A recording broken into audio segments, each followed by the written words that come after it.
Hey, I'm up. I did it. I went to bed at like 1:30 last night, so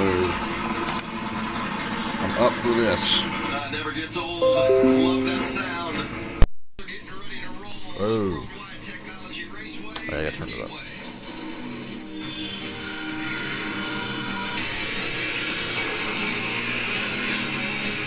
Well, that's kind of loud. Boy, Fox is way louder than NBC. But anyway, hi, welcome. I gotta change the display settings so you can see more of the leaderboard.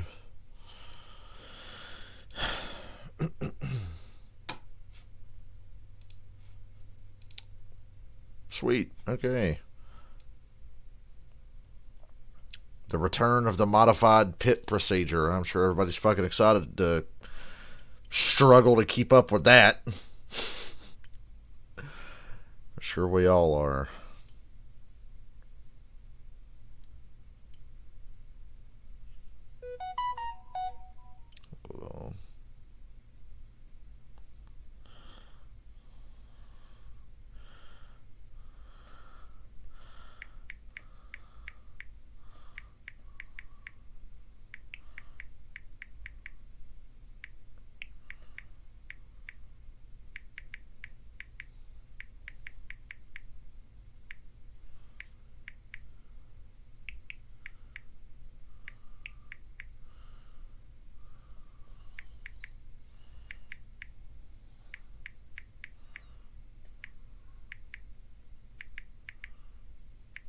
Hey, I got some positive news about work just now. Hold on, I gotta message somebody.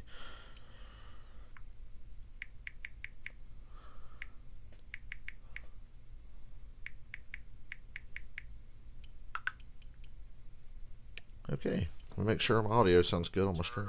Yay! It's working! Woohoo!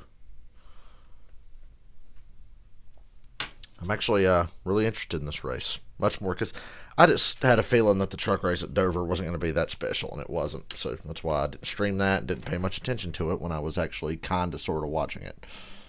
But I like Gateway, so here we are. Back again. It's not going to top last night, I'm sure, but we'll try.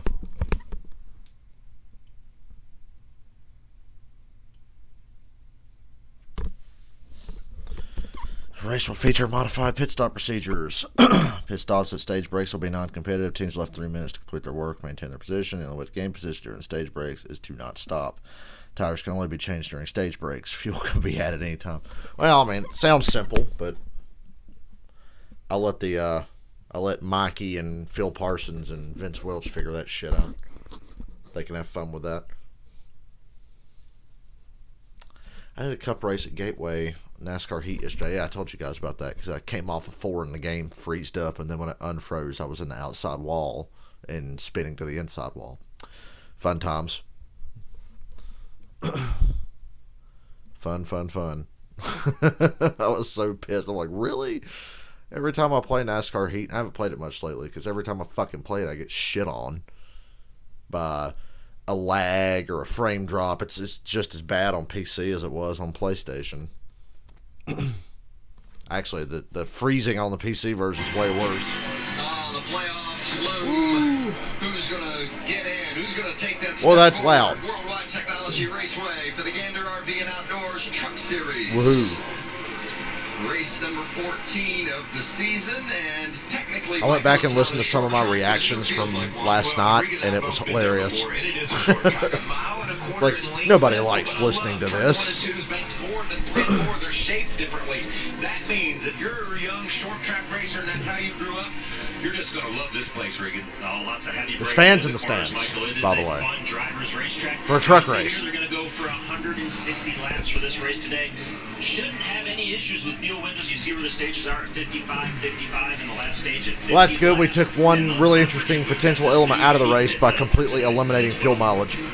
My pick is Brett Moffitt, by the way. Zane Smith and Brett Moffitt. Well, hard to be picked against one of those two guys. Matt Kraft and Austin Hill back in row 2. What if I gave you the field and I took row 1? Would you be into that? Give me Brett Moffitt. Because, but, yeah, Where's Michael? We need to make some money today. That's another row there. there's so many great stories. Friesen needs to turn his season around, and then a couple of youngsters here on row 8. Sheldon Creed ways back in row 9 with Ty Majeski. That's a strong row to be that far back in the field. Jordan Anderson, so much fun to watch. And then we see Spencer Boyd and Clay Greenfield in the number 68 truck. 33 trucks will line up for the green flag today, and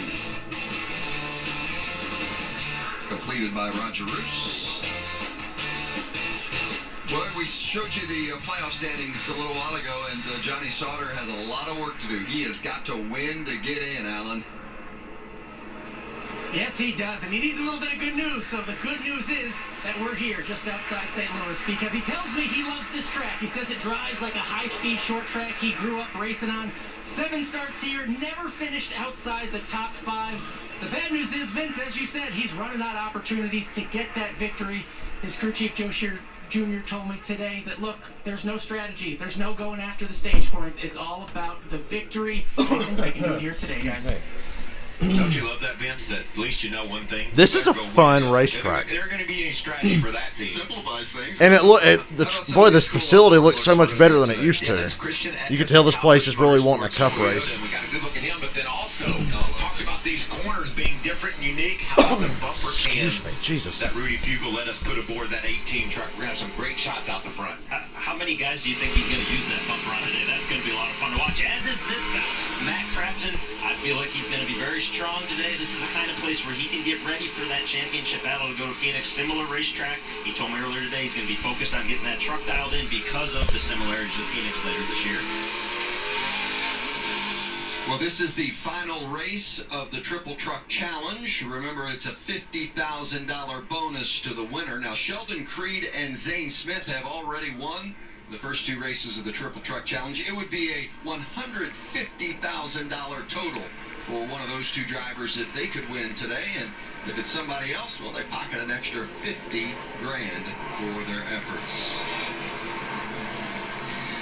Well, normally I pick the winner correctly each week, but last week, Michael actually got that honor. Who do you like this week, Mike? Brett Moffitt. Talked about it, the opening with Brett Moffitt. And Hey, Lori. that team is Oh, God, I was having- ridiculous last night. That was funny. Talked about it being my championship favorite. He's going to win this race today. I went back and listened to when Tyler Reddick, Kyle Busch thing happened. That was We're funny. going to be riding on board with Matt on the racetrack today. The last race I called with you guys at Kansas, he broke the streak. And I hope Michael put me down for Brett Moffitt for this truck race. He's going to win them all. Yeah, good luck. I got some very positive news about work just now, but I still want money. He's normally, he's going to be the guy that gets the curse because I'm going to pick him today. But Gilliland has finished second here at Worldwide Technology Raceway the last 2 years. I think he takes the next step Excuse forward me. Jesus. and wins today. How about you, Alan? Vince, look, we've seen almost with Christian Eckes. We've seen second place finishes with Christian Eckes. Today is the day he gets it done. First victory. No, it's not, because Brett Moffitt's going to win. Well, we're going to talk a lot about the playoffs And we're gonna make money, today, and Alan there's 3 Cavana. drivers that are separated by just 9 points. That is nail-biting time for these guys. These guys, Vince, I'm telling you, you can't Oh, hardly geez. breathe when you're thinking about racing toward the playoffs and don't have hardly any. Well, I told you guys that race last night was going to be one of the craziest you've ever seen. I was right. That was insanity. And now the playoffs start. This entire race long, you can't let that affect what you do in the long run, though. And then Vince, I really hate, though, that the NASCAR playoffs run into football season. It's really hard to juggle my favorite he can put sports. himself in victory lane and mess those guys' world. There'll be a lot of bitching about the Atlanta Falcons during a lot of the upcoming streams, I'm sure. Junior Joyner believes they've got a terrific race truck here for this track. Going Very green this excited time. about the Moffitt, prospects Zane for his Smith, driver, Crafton, Crafton, Austin getting back to Hill. victory lane today. What a beautiful day, and so glad that Mother Nature has cooperated with us. Bright and sunny outside, too. Nice. No rain delays this weekend. Yay. Boy, earlier this year we couldn't get away from a fucking rain delay. Go Moffitt. Moffitt really tiptoed into one. Zane Smith packed that thing down in there. If you remember it, the Daytona road course, Zane Smith's not shy about driving hard into the corner on lap 1. Pretty sure there'll be a competition costume at some point. They didn't really say when, or if they did, I wasn't paying attention. After that race last night, I was actually really in the mood to wake up today and watch another race. Oh, jeez. Be curious to see how that groove works up as this race plays along. I think the fact that he was able to use that already so early is going to be a good sign as we see him get the position there and sweep up the road. You know, this is the new norm, Vince. I still can't imagine lining up and flying down into turn one with 30-some race trucks around you and not even been on the track yet, no practice. But these teams just show that they've got the technology to bring trucks to the track that are ready, race ready and set up. And the drivers just have to adapt to all the traffic and the craziness that's going on. Clean start. Big move to the outside there by Lucas. I got to look at the points for trucks. Tyler Ingram tries to answer on the bottom. Nice slips up top. I love that move there by Krause. So everybody at your work heard what a jackass I am. Had a little bit of a question mark on I got to look at truck points during the commercial because I'm not even sure about the cut line. I just know Tyler Ankram's like 9 points ahead right now. Today, we see some aggressive moves early on. That shows a lot of confidence in a guy that maybe you don't work with all the time. I love it. Krause still trying to work the outside. A lot of times this track is thought of more as a one-groove racetrack, but we've seen some side-by-side racing already. Yeah, and I love that. I think it's time to just figure it out, see what's up there. I'm a fan of running up on the top, and you see Abrams following along with Krause. I tell you, this track's really frustrating to drive, as fun as it is. In the games, I mean. This early in the race, that's a good That's the extent of my racing experience. Playing these tracks in the video games. Which, as realistic as the games are now, it's kind of close enough to understand how the track works. Jesus, it's hot in here. David Hunt. Thank God his first name is not Mike. I had a teacher whose name was Mike Hunt. You really got to, like, space out those words when you say them. We'll have temperatures in the 90s at this point in the summer. Today, very comfortable mid. I couldn't believe they were starting a truck race basically at 11 a.m. Isn't fucking St. Louis like an hour behind the East Coast? I don't know my time zones that well. I know East Coast and West Coast. The middle of the country gets kind of confusing. Yeah, that's a great point, Vince, and those crew chiefs will be challenged down on pit road by this changing tracks. How do you adjust a truck, Regan, if it's handling perfectly? There was an Indy car race there yesterday, wasn't there? I fucking forgot about that. Yeah, that's tough on a lot of these young guys, especially because they don't necessarily have that set of notes from coming here many different times to figure out what they think the track's going to do as it does adjust. And you got to remember, we've run a lot of nighttime races at Worldwide Technologies Raceway. There is Austin Hill in that blue number 16, followed by Matt Crafton in the 88. Crafton's teammate Ben Rhodes in the 99. This has not been a track where Hill has performed particularly well as far as the finishing results in recent years, but he is a threat each and every time out. He is the regular season points leader. And remember, you win the regular season points title, 15 playoff bonus points come with that prize. Crafton on the inside, challenging Hill now.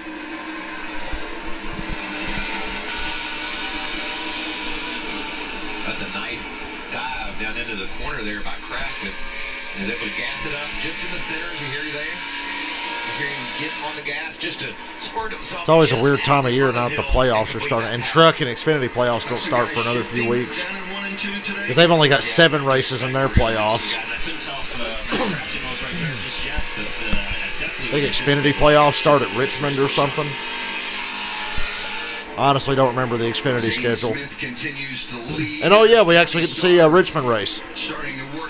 Because the first Richmond race earlier this year got canceled or whatever.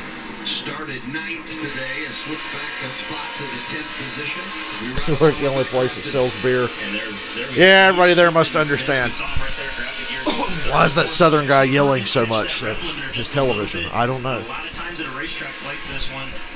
Because he's sick and tired of Joe Logano being a dumbass. That's why. It's the best part about the truck race. I don't have to worry about that douchebag. Let's listen to this action as he goes down into turn one. Sometimes they'll shift when in traffic, and they might not when they're by themselves. But Crafton goes to third gear, running alone. a little damage in there, doesn't he? Already from the start, getting bumped. Yeah, look at that. Back left has been out there. And the bump 10 laps in, not shit's happened yet. Yeah, looks like the 99 of Ben Rhodes, his teammate. Maybe Crafton had to check up with Austin Hill there in front of him, and Rhodes got into the back end of Matt Crafton. Stuart Friesen won here last year. Not having a good year this year. The show of teammates getting into it, it just seems like they always find a way. That's a theme for 2020. But he's running pretty well for his 2020 season standards. Zane Smith leads early on. Okay, now I want to look at the truck standings here because I haven't been really keeping up with that. Been watching a lot of the races, just not keeping up with the standings. This is not the truck standings. This is the truck standings. Yeah, right now, coming into this race, Tyler Ankrum is like, +9. Gilliland's like +4. On the outside is Derek Krause, Tanner Gray. Hi, Johnny Sauter. I don't like Johnny Sauter. Sard, Friesen. Sauter could easily jump out and win a race. I hope he doesn't, though.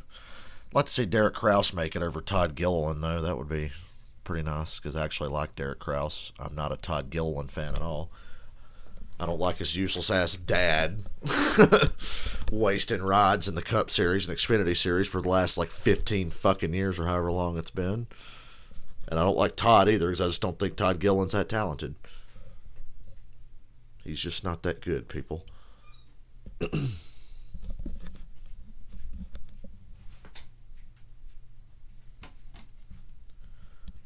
Come on, Michael, where are you? I need to know if I should be really cheering for Moffitt or not. Although Michael said he's working during the truck race, so he said he might not be able to stop by and say hello.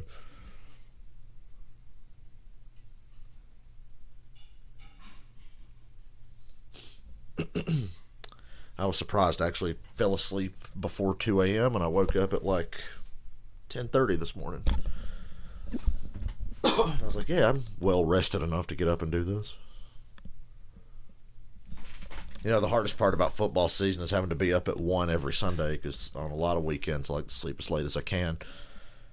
And a lot of times on Saturday nights I'll be up at 6 in the morning and be like, oh shit, I need to take a nap because there's a football game on at 1.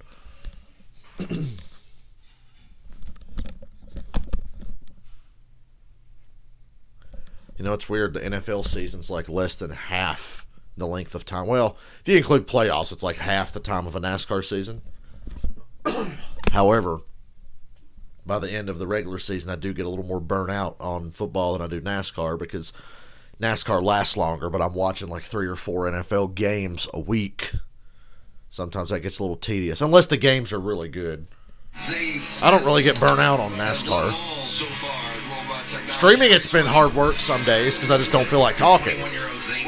But I'm in this deep. I got to stream the whole season. There's no going back now. We have made it this far. Zane Smith and Moffitt are 1-2. Gilliland's third, and you could put a blanket over the top 3. Got to be a competition caution coming up, right? Or maybe not. They're not going to change tires or something. Maybe there won't be. Fucking A, I don't know. There's new pit stop procedures or whatever. 8 years behind the wheel of a race car. And I think this is the guy you better watch in 2020 for the championship, like I said earlier. But you gotta respect and appreciate the ability of that Zane Smith in 21, right? He's just another guy that showed up in the trucks, and right off, you knew that he's going to be able to get the job done. Like Chandler Smith. Struggling a bit right now, though. He's fallen back, lost almost 10 spots, Alan. Yeah, falling behind. And remember, he's hitting these big high-speed tracks for the first time this season. And talking with the team, and they stressed that for a young driver, it can be really tough to learn the effects of aero. And I was surprised to learn here they say is one of the most aero-effective tracks on the circuit, Regan. Maybe you can explain how tough that is for a driver to learn the effects of air, especially in a truck. It's extremely difficult. See, big spoiler, big splitter, dirty air. Common complaint. This is modern NASCAR after all. And we just can't get the front ends of those cars up off the goddamn ground, can we? Or trucks. It's trucks today. Equate that to what his handling is right now. When he does get clean air, now all of a sudden Before I went to bed last night, I watched a YouTube video. It was like NASCAR drivers' first wins. I was like, oh, this will be cool. And it showed Carl Edwards winning Atlanta in 2005. And I'm like, dear God, look how high off the ground those cars are. And look how good they raced. It is the first time he's been back to a track for the second time. So they top fived it here a year ago. So you know he's got the ability to get the job done. I'm just kind of confused as to how they could be that far off this early. It's really tough. 20 laps in. These are long stages for a truck race. 6 trucks, that's a concern.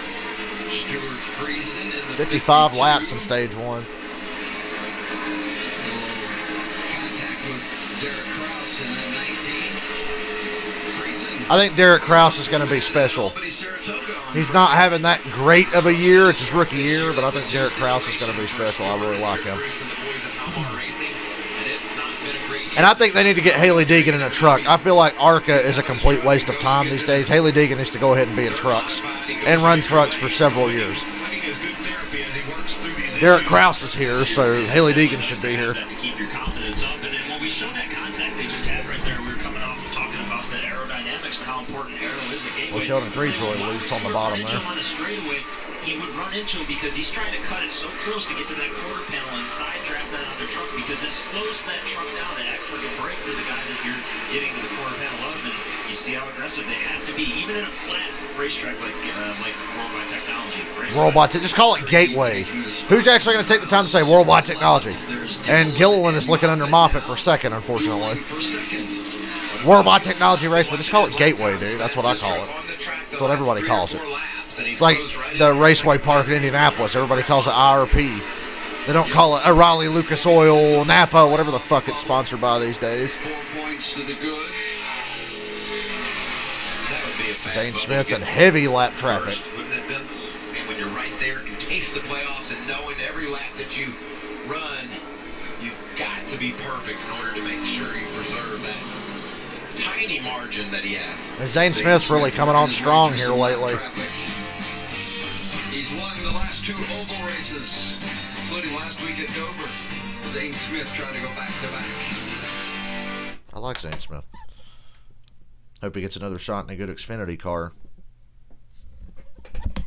He had decent numbers driving the 8 car for Dale Jr. Nothing remarkable. Like I said, half the time I forgot he was even there, and I was like, Zane Smith didn't do much. And I remember we went and looked at his racing reference page during a stream, I think during the Michigan race, and I was like, oh, he did actually do okay for his first time in an Xfinity car. Man, that race last night was batshit crazy.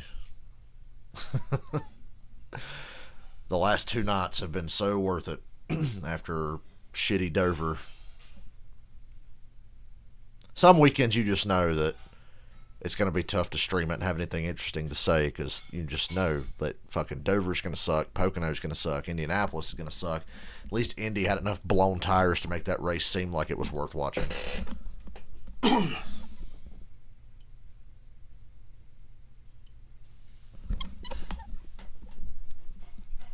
I'm so hungry, but I'm on a diet, so I'm not eating until dinner, till supper time later.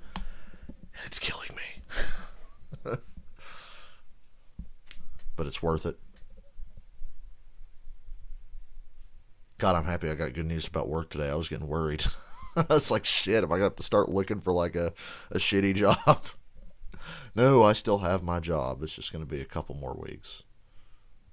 But we got a place to do. God, when I go back, I'm going to feel so damn lazy because I've been at home for too long. It's been well over a month now. So that's going to be tough. But I'm ready. I need money. Actually, I've got money, but you could always use some more. You can never have enough.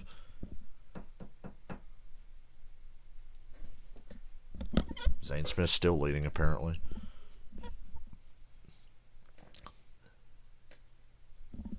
It says Todd Gilliland uses lap traffic to go 3 wide around Brett Moffitt to take second. Well, fuck you, Todd Gilliland.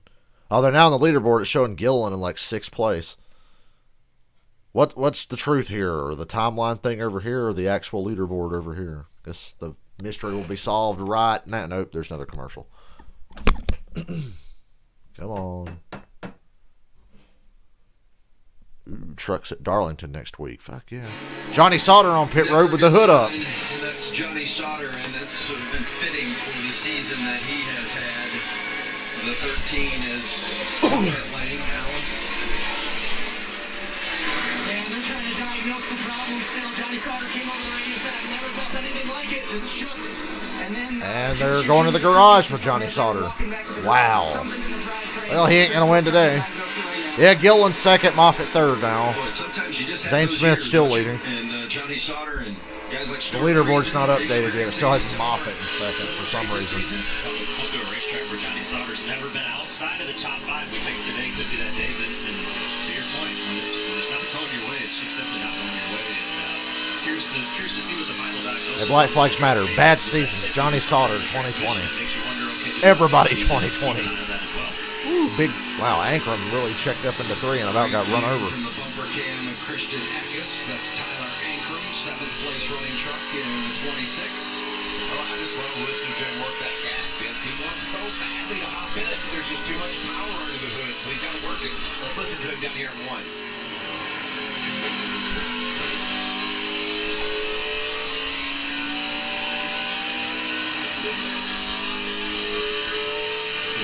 Here's something random. I love sponsors that have exclamation points on them.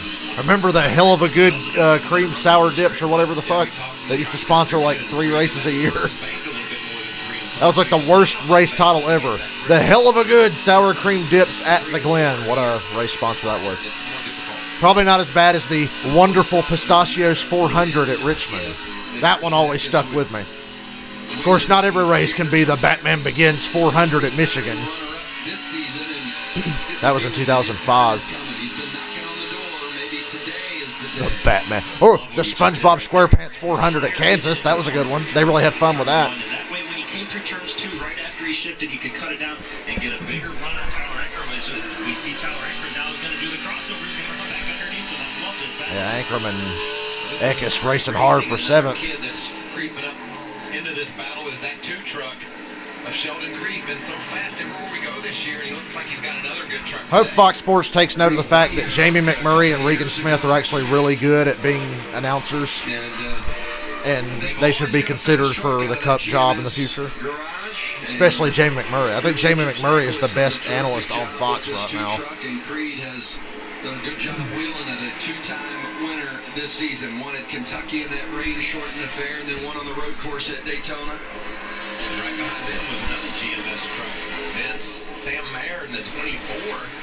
Yeah, Sam Mayer's in the 24 today. It's a nice start to the race for the young Leaderboard still ain't updated. What the fuck is this? Mayer, just 17 years old, out of Refresh. Wisconsin, ran top 5 in the ARCA race Now it's updated. yesterday, and the 3rd time he's run top 5 in ARCA here in Worldwide Technology. And hoping to do the same in the truck. By the way, in that 24 truck next week at Darlington, we're going to see Greg Biffle. That'll be fun. Oh yeah, Greg Biffle's back next week.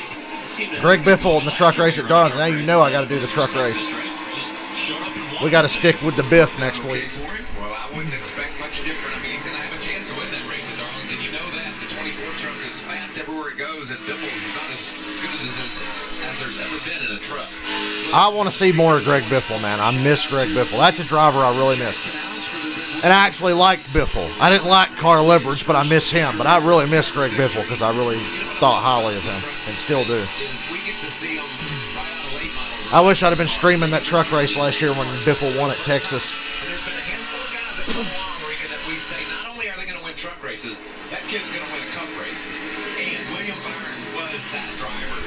Just like Christopher Bell, just like Eric Jones. There's been Boy, Christopher Bell really could have won last night, but Martin Truex totally fucked him over. in the big time. Yeah, and he's had so much speed with that 24 car. I think we all anticipated it would have happened before this point, so it was nice to see him get it done last night. And what a way to do it, right? It bumps you into the playoffs. It accomplishes everything you need to do. Gives you momentum going into the playoffs as well. And you win at Daytona. Is there a cooler place? I don't think there is. The situation surrounding it was awesome. Good to see that 24 back in victory lane 2. They're only the second driver to put the 24 number in victory lane, along with our colleague Jeff Gordon. Back on board with the 18 of Christian Eckes, challenging Austin Hill now. There he goes. That truck's handling really well. Eckes is just creeping his way up the leaderboard up to 5th now. We're getting to that stage now. Basically 37 laps on these tires. And Boy, Austin Hill's driving like a dick in front of Ben Rhodes. It is Ben Rhodes, so I'll allow it. To get the run on somebody as we see Austin Hill losing another position here, or battling to not lose another position, I should say. You know, you mentioned the tires, Regan, and this is a new tire. And Mayer's going to pass both of these guys. Construction that the trucks are running here today, but it will also be the same tire that they'll run in the championship race at Phoenix. So there's a lot of homework being done today. I talked to a number of these guys before the race, and they all said the same thing. The first thing out of their mouth was, we've got to get good notes for Phoenix. I'm glad the championship races this year at Phoenix. It's a driver's racetrack, and the races are going to be short. It's going to go by so fast. No riding around at Phoenix. World by Technology Raceway that is very similar in terms of the banking. You got different banking at both ends of the track. Perhaps you're shifting a little bit at Phoenix, much like you're shifting. But you might as well go ahead and give it to Kevin Harvick, right? That you can take. Trucks, I'm not so sure about. I don't know who to give it to in trucks. Allen is with him. Yeah, back here. Good guy Johnny Sauter with a mask on. There you go. It shook like you never heard before. What happened? Not really sure. I just know the starter's still on the exhaust, and looks like the bell hasn't broke. So this is the story of the year. You know what I mean? Brake shit that you've never broken or broke before. So whatever. Just proud of everybody at Sport and try to get it next week. Still 2020 for Johnny Sauter, guys. Still 2020. But you know, you've been around as long as Hashtag KFB. You know that's racing, right? I mean, you have those years sometimes, don't you? Hey, Dale Earnhardt had 1992. They had a lot of equipment failures. And RCR shit never broke back in the day. RCR stuff still doesn't break. The redness in Johnny's face, I don't think it was because he was. I shit on Richard Childress a lot, but I gotta say, their stuff does not break to this day. Nobody's been able to get past that truck. It's the 21 of Zane Smith. He's led them all so far. We are 15 to go in stage 1. Ain't jack shit happened, but it's early.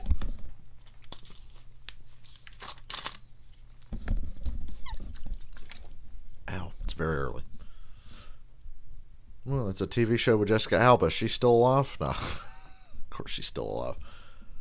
I'm sorry, I just completely blame her for the Fantastic Four, even though it's really not her fault. That movie and the second movie totally sucked balls. Well, they're better than that last Fantastic Four movie that she had nothing to do with, so maybe I should lighten up on her. There's my man Shannon Sharp, my man Skip. You know, Skip Bayless says some really dumb shit, but I actually really like him for some reason. I just think he's a really likable guy. And Shannon Sharp's the coolest dude ever. We need somebody like him in NASCAR that's not going to be biased as fuck. You want to get an idea of how unbiased Shannon Sharp is? He's a lifetime Denver Broncos guy, but he loves Patrick Mahomes and kind of roots for the Chiefs now, so he ain't even fucking biased at all. He's a Broncos guy praising the Chiefs. Troy Aikman's another one like that, too. Troy Aikman's not biased at all. He fucking hates the Cowboys. Sometimes to me it seems like Troy hates the Cowboys for wasting the last, 5 years of his career.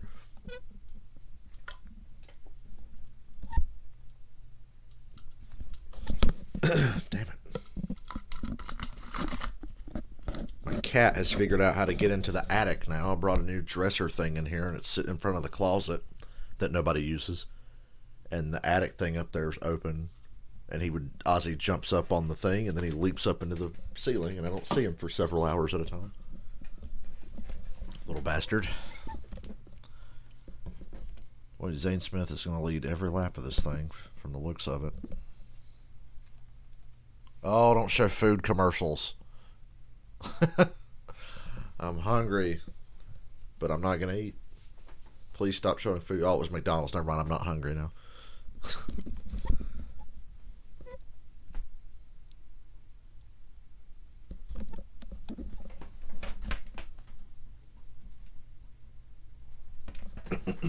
Oh, we're back.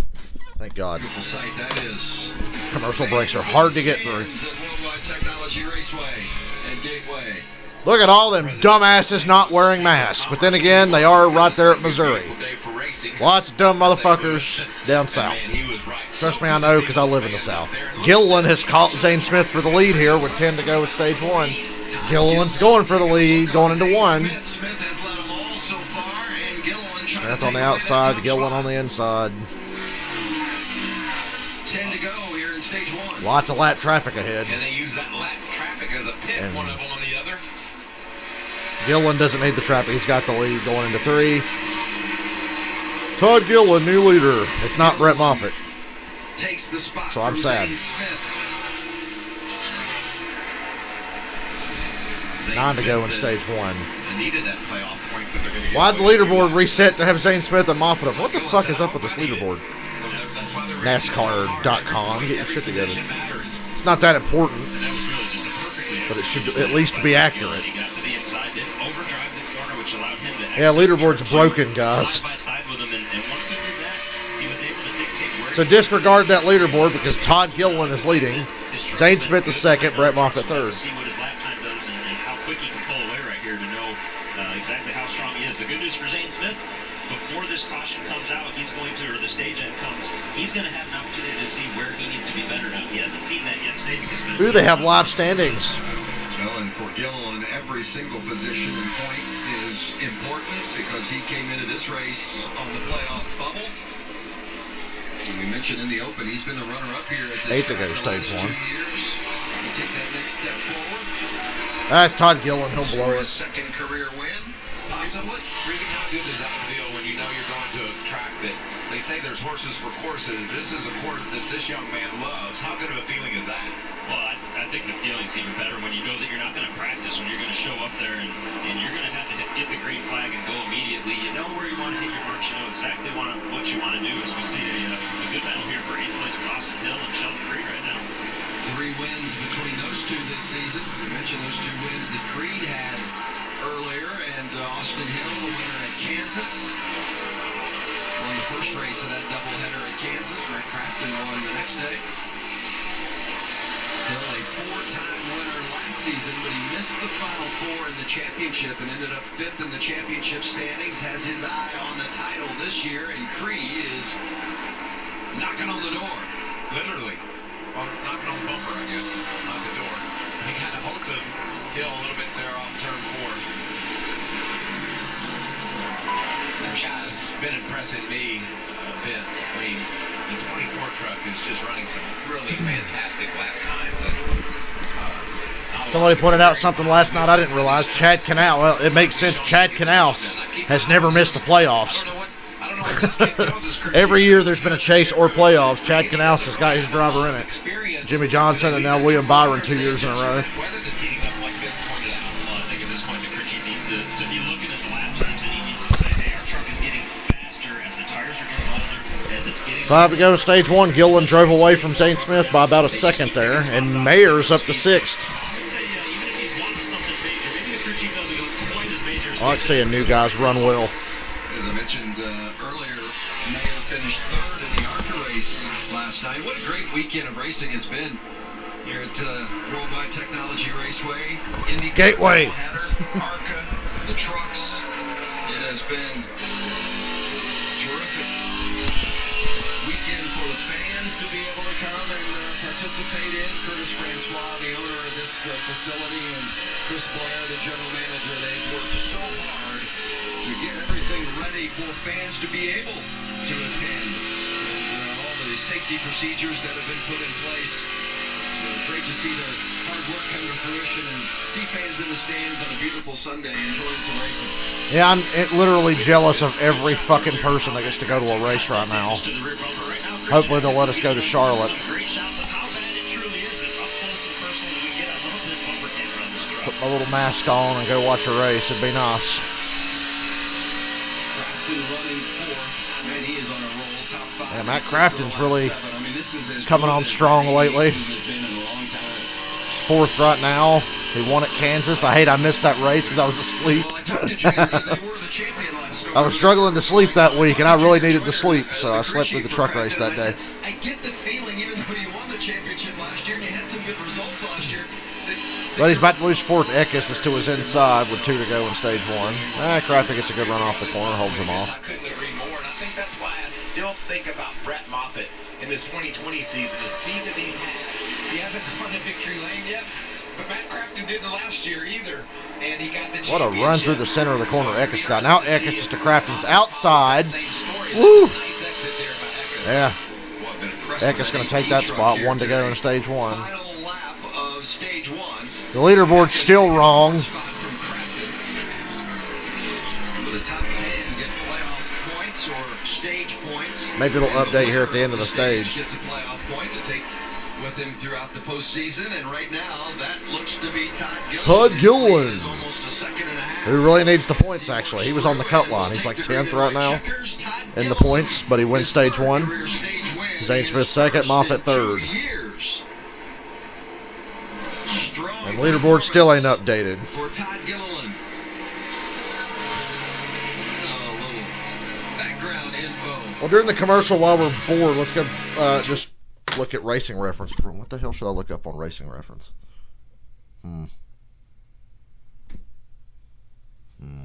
Racing Reference, I could be here all day. I'm just trying to find something to do during commercials that would be worth a shit. I love the pictures when somebody wins at Daytona. You see that picture of William Byron winning last night? Daytona always gets the best shots of, like, here they come to the finish line, checkered flag waving. Because there's always, like, the guy up front and I'm just a huge pack of cars behind him. That looks really cool.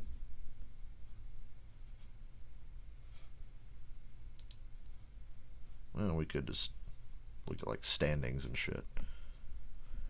Cup Series.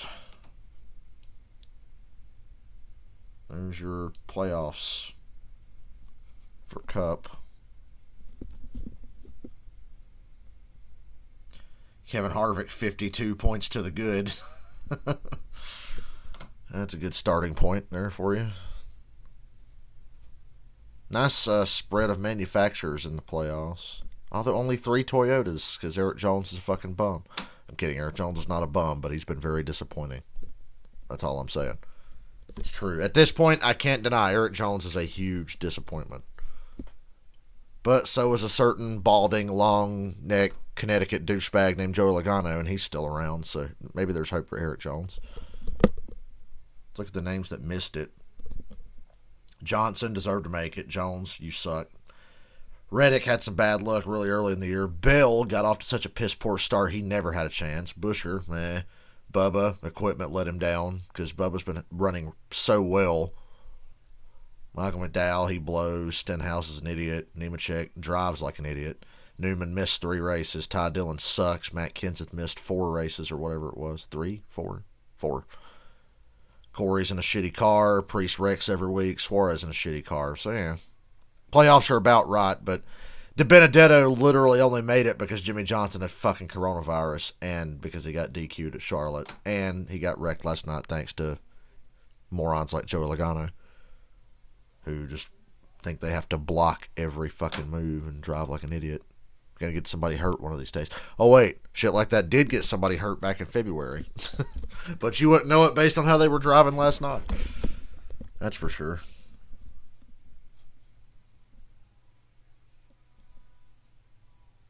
Oh, we're back. Nolan led the final 10 laps of that Not gonna stage. stupid leaderboard update. And gets the Feel stupid sitting here looking at a wrong leaderboard. Might as well just be showing y'all the blue screen again. You see Tyler Ankrum also fighting for that last couple of playoff spot positions, finishing out in the top 10. Now it's updated. Point as well. Remember, new pit procedures here for this race today. You can only change tires during the stage breaks. That's where we are now. So all these teams will take 4 new tires.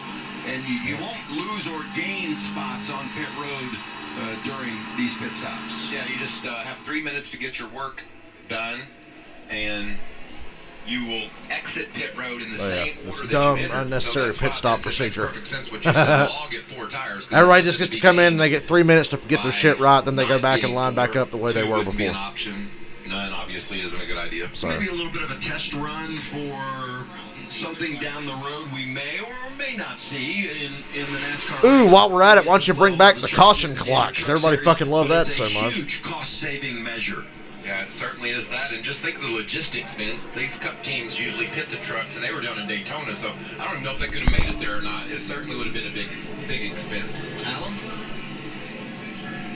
Yeah, you're just watching these teams. They get to take their time on these pit stops. But starting with Todd Gilliland, your leader, great first stage for him. One of the bubble drivers who obviously really needed those stage points. He says he's just getting tight when he gets. As soon as everybody gets in their pit stall, breaking into the corner, that's when he gets tight. So expect that 38 truck and the team to make an adjustment once they start the work on there. Gilliland passed the 21 of Zane Smith out there on the track. Zane Smith, though, pick it up where he left off, toward the front of the field. You know, he says that he needs to get better at getting into the corner. When he slams on those brakes, the whole truck, goes back to the track. That's where he's losing a lot of time, hitting the brakes, so he wants an adjustment there. And then the 24 of Sam Mayer, a great run. this takes an entire element out of the race. I know it's a cost-cutting measure, but I hope this retarded shit never makes its way into like Cup or anything. A lot of dialogue on the radio for that 24 truck. They're just planning ahead the adjustments they want to make. They were going to make a huge adjustment, and Sam Mayer said, no, please no, I don't want to be too loose, especially as this track comes in, so they dialed that back a little. Got him they're pulling a rubber out of the back of the truck, and they're also making an air pressure adjustment on the 24. Great run for that 17-year-old. Yeah, indeed, and one of 8 teenagers in the field. It's a great crop of young racers here in this field here today. 13 drivers, 21 years or younger, in the field today for the Gander trucks. Todd Gilliland was your stage 1 winner. Well, that's weird. You browse Twitter on my phone. Not that anybody's tweeting about a truck race on a Sunday afternoon. Everybody's still asleep. I can't believe I'm not.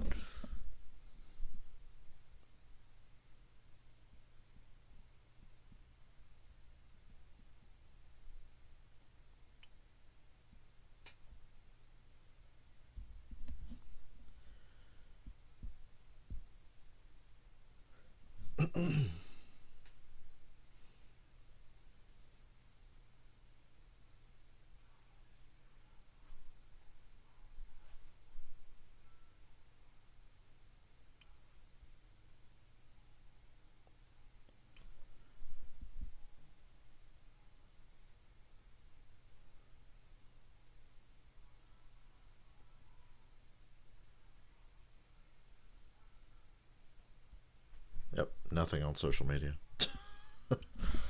Well, there were some hot takes last night about who's the greatest driver of all time. Everybody was like arguing with each other about, oh, is it Jimmy Johnson? Is it Jeff Gordon? Is it Dale Earnhardt? I don't know. One week I feel like it's Gordon. Kamikaze 39 minutes ago. This is a good one. People say NASCAR's for stupid rednecks, but you practically need a PhD to understand the rules week to week. You know what? He's absolutely right. That's why I never understood it's for dumb red. I'm like, yeah, but most of the dumb rednecks don't even bother to keep up with the rules or with what's going on.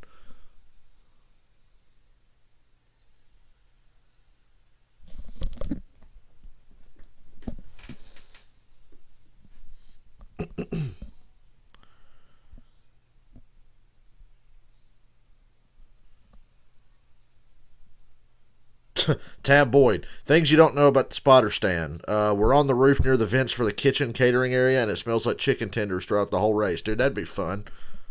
Actually, I don't know if that'd be good or not, but at least it would smell good. That's good to know. Is that just for Daytona, or is that for like everywhere? Tab Boy, that's another spotter I don't like either.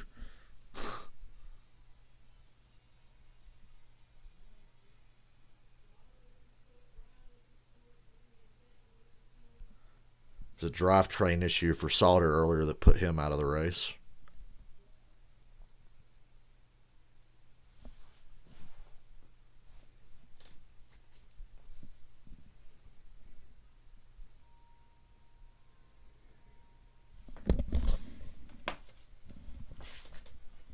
Ooh, NFL Week 1. Seahawks, Falcons, Eagles, Redskins, or the Washington whatevers, Packers, Vikings, Bears, Lions, Bucks, Saints, Cardinals, Niners. Get fucking hot. I'm ready to watch football. Why can't I watch football today? Fox was advertising it just now, and I'm just excited. 630 feet tall. Have you ever been up to the top of the arch? I love NASCAR, but I love me some NFL football. NFL football is a way of life for me just as much as NASCAR is. Ride, a little elevator up to the top. I've always wondered how you get an elevator to go sideways like that. Technology, very tricky. Worldwide technology. Very, very well played. And there's the 30 truck of Danny Bone and Love really football. special promotion Hate football. and sponsorship with this truck this week. Sierra Delta, a veteran service organization that provides veterans access to dog therapy.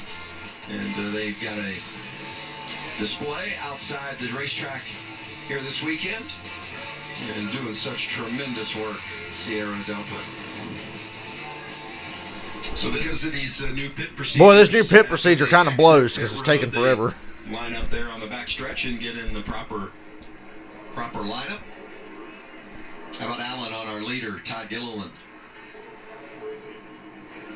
Yeah, and Vince, teams are really taking advantage of the long time they have on pit road. Todd Gilliland was actually complaining about a brake vibration, so they, under that left front, so they took the tire off and really got under there and took a deep look at it and said, hey, the brakes look fine, you're doing everything right. David Gilliland, team owner, said they actually made a big adjustment for the leader, Todd Gilliland, so they expect him to adjust and even get better. Another thing we saw on pit road, the hood was up on the 88 of Matt. Well, I tell you what, Ford has pretty good odds to win the Cup Championship this year when you look at the playoff field. The truck shut off. They didn't know what happened. The only Chevrolet I give any chance is Chase Elliott. And that was the issue. It was a surprise to them to think they'd be that close on field, but it's running well now, and they think that was the diagnosis, but something to keep an eye on, guys. Well, a little interesting to be that close on field. I don't think we believe that we should have been in a fuel window anywhere at all right there. Something to me that I love is hearing all those changes that these guys were able to make right there during that pit sequence. I know what we can do in 15 seconds. We can take a good car or a truck and they can go from good to terrible or the other way around. These guys had 3 minutes to come up with different ideas, and we saw a lot of different things taking place. Packers being pulled out of the front to adjust the heights of the trucks and different things. So unnecessarily long. And I'm sure air pressure and everything else. And listen, you talk about heights of the truck. I'm a little bit concerned. I'll be right back. I gotta run to the front back. of our leader, Todd Gilliland. I mean, you see he's behind that pace car, and we'll get a look at it. He's pouring that splitter down a lot on that left side. We talk about slamming the brakes on and the front settling and Packers and how you keep him off the road. Well, he's lost some of his splitter vents, and that means he's lost some of his downforce. So I know the team had a chance to take a close look at that. I don't know how you would adjust accordingly because downforce, you need all of it you can get, and they've got an issue there. Look at the 38 brain trust up there with Chris Lawson, crew chief. They got their leadings, but they have a potential issue. That's a good place to have an issue. I know that they're not going to be able to put any of that splitter back on the truck as the race goes on. Once it's gone, it's gone. You're not getting any more. Not even in 3 minutes? Not even in 3 minutes, no. There's our choose zone, Vince. So you've got to choose top lane or bottom lane. And you can't run over it. Or that's a penalty. You go to the back. And I like it. I think it adds another element to the race. And we saw most people just following suit, getting the best position, not worrying about necessarily inside or out. And Regan, if I'm the leader, Gilliland, I definitely want the outside. I want to set the pace, dive into turn one on the outside, and know that I can keep that position. Then after that, it's pretty much a toss-up. Don't you think whether top or bottom is better? Yeah, and that's what I think, Michael, we just saw right there. It was pretty evened up. We saw a little bit, maybe around Okay, I'm back. place. A couple guys decided to go high. Gilliland, Zane Smith, Eckes, Moffitt, the front two rows, followed by Rhodes and Crafton. Getting into turn one, as you do, what's going to happen when you exit off of turn two, and you want that momentum a lot of times with the high side if you can't jump up and clear. Thank God that leaderboard update. Our Xfinity fastest lap belonged to Sam Mayer, who Regan was so impressed with in the early going. Yeah, he was back in traffic most of the start of this race when you thought he was fast, so that's impressive. It was when he got that clean air, he started clicking some really good lap times off, and that's a good sign for him. We'll have to see if that carries through on the second stage for him. Yeah, all 5 of the drivers on that list. 100 laps to go. Well, 99 when they cross the line here. Stage 1, and we'll see if anything is different here in stage 2 as we get ready to roll. Todd Gilliland and Zane Smith. Moffitt, you're letting me down. Stage 2 underway. Nice break by Gilliland. He got on the gas hard. Oh, man, Zane Smith again driving hard into the corner. He looked like he was about to snap sideways and take out Gilliland. It's going to work out in Gilliland's favor, though. The truck shake just a little bit as he got on. Oh, it shook just a little bit, all right. What he wanted to for the lane that he was in on the racetrack there, and it made Moffitt under Smith for second. Yeah, Moffitt Go Moffitt. trying to take second from Zane Smith. Good look from the bumper cam of Christian Eckes. That second place battle just ahead of him. Another truck down on the bottom there, the white truck, second in line on the bottom, that's Sam Mayer, and he is hauling. That truck is handling really well. GMS has won 3 straight races, and they look to continue that streak here today. Mayer, one of those running out of the GMS stable, a 17-year-old from Wisconsin. Look at Matt Crafton. Down into the bottom, making sure Mayer knew that there was company behind him. Ben Rhodes there in the bluish-green aqua-colored truck right behind Mayer. It's so frustrating for Matt Crafton right there. He didn't have a bad exit to turn 4, but where he ended up on the bottom of the racetrack there with the other trucks lined up. Everybody's sliding coming through too. You can see it when they showed the camera shot just now. Into turn 1, and we see he's stuck on the bottom right now, trying to get back. Eckes under Moffitt for second. Actually, that's third now. Shane Smith passed Moffitt back. God, Eckes is driving hard, running everybody wide. He just ran Moffitt really wide coming through 4. Was zoned out there for a minute. Oh, it's the NASCAR on Fox. Shut the fuck up. I'm not used to hearing that this time of year. Then again, I didn't really pay attention to the last truck race. Kind of regret paying attention to this one. It's not been that good of a race so far. Or maybe my standards are just impossibly high after the last 2 races we watched.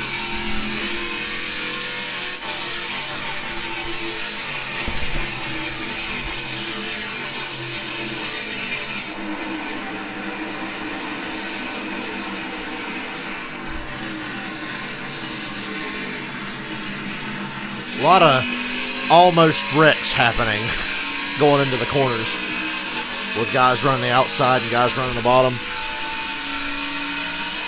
3 wide down the back. Good grief.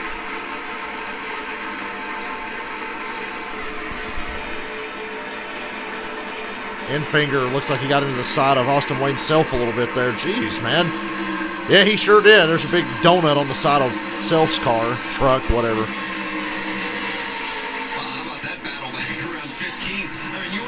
I gotta call myself out when I call them cars and not trucks. What about the racing on this little mile-and-a-quarter track? It's just been so entertaining.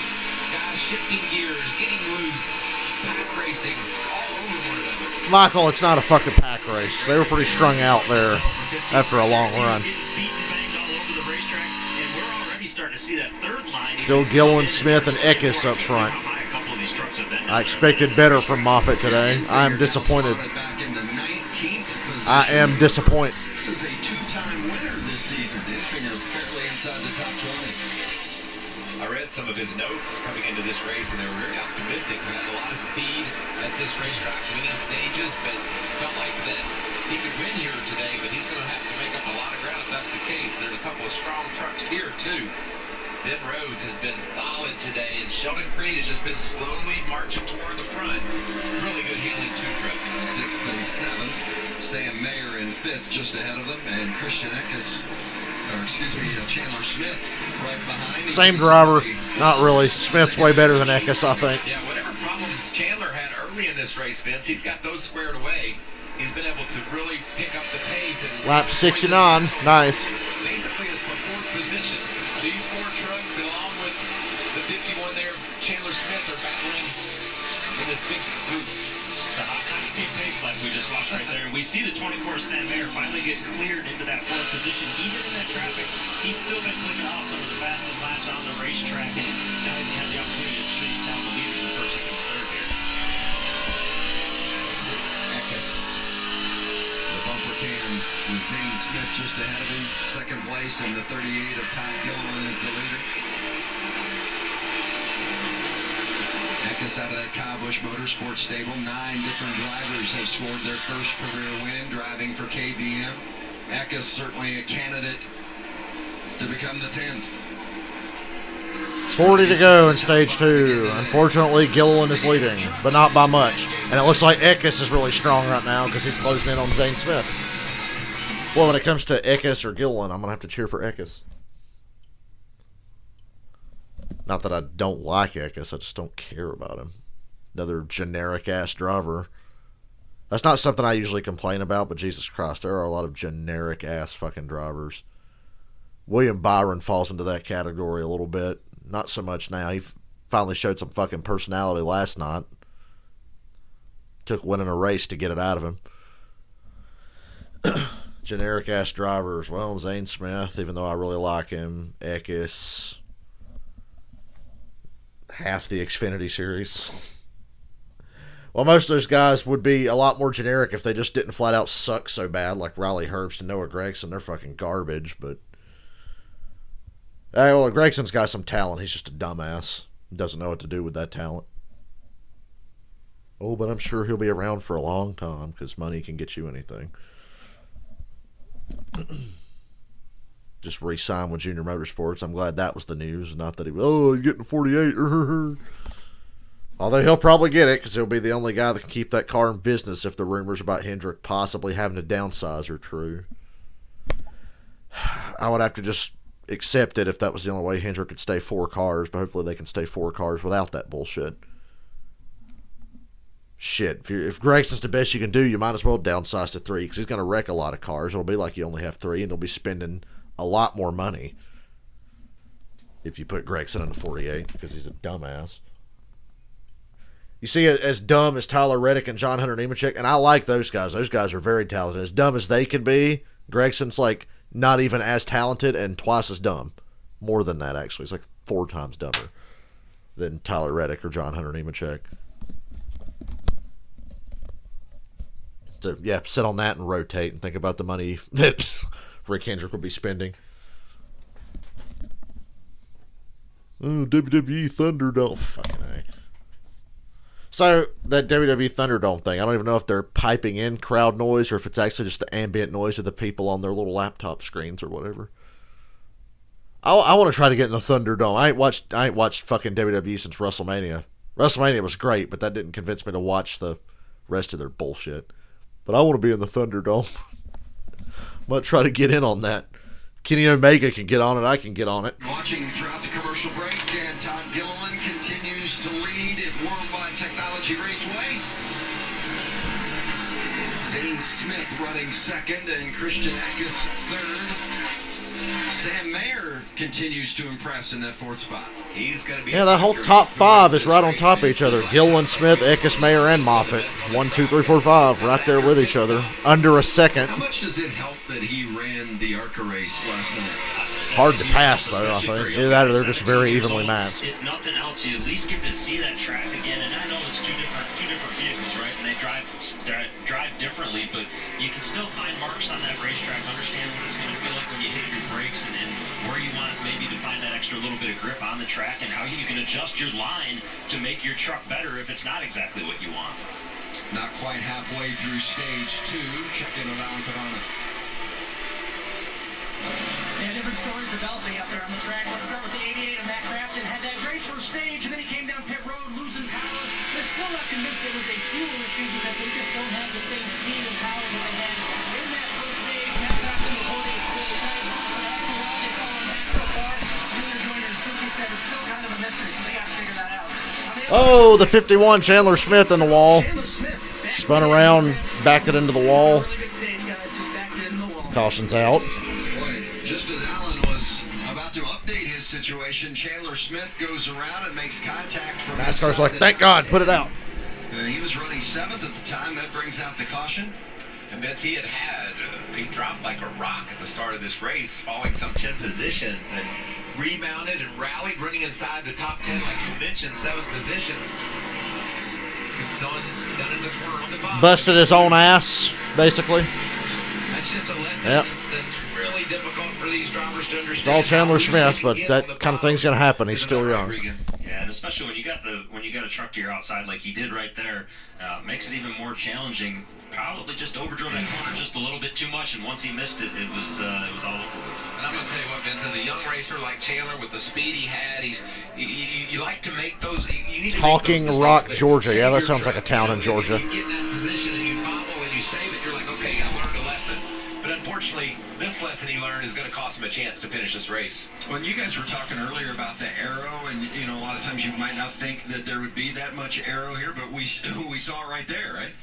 Yeah, I think that was just a little bit of arrow. It was also the braking. It looked like he just missed his braking zone maybe a little bit. Maybe something happened before he even got that close to the truck on the outside. Well, there's some significant damage. So under these normal cautions, they're all quickie yellows, and you can only pit for fuel, apparently. You can't change tires until stage break. I think I got the rules figured out. You get all that?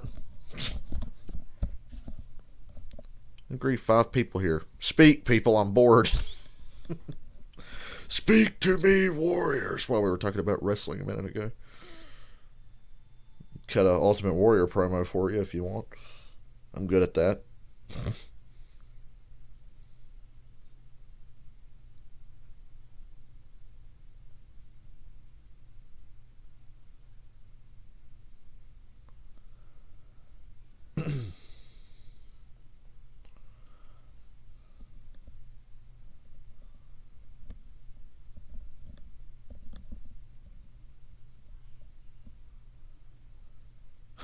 If you're listening to this, Kyle Larson probably just won another dirt race. Every time I get on social media, oh, Kyle Larson won again tonight. I'm like, damn.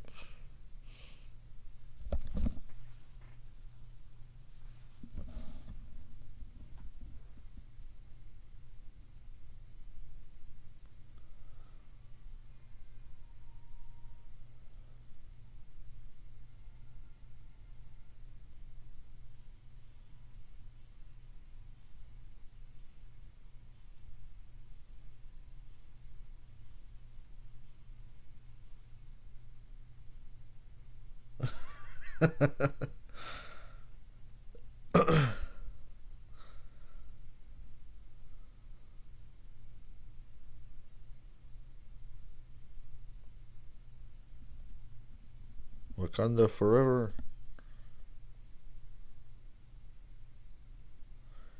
So the 2021 NASCAR schedule should get announced sometime in the next month.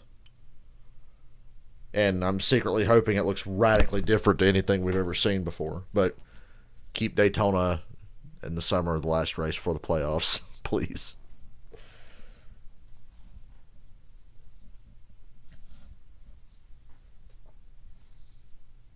And I hope I see Road America or something on the schedule. One less Pocono race, perhaps. Although those double headers are nice and convenient. But I could do without a Pocono race. Thank you very much. After that doubleheader this year, I don't need to see 2 of that on the same weekend. It's tough. It's tough to get through. Live from the WWE Thunderdome. Come on, again with the fucking Thunderdome. Oh, but Roman Reigns, the big dong, is back.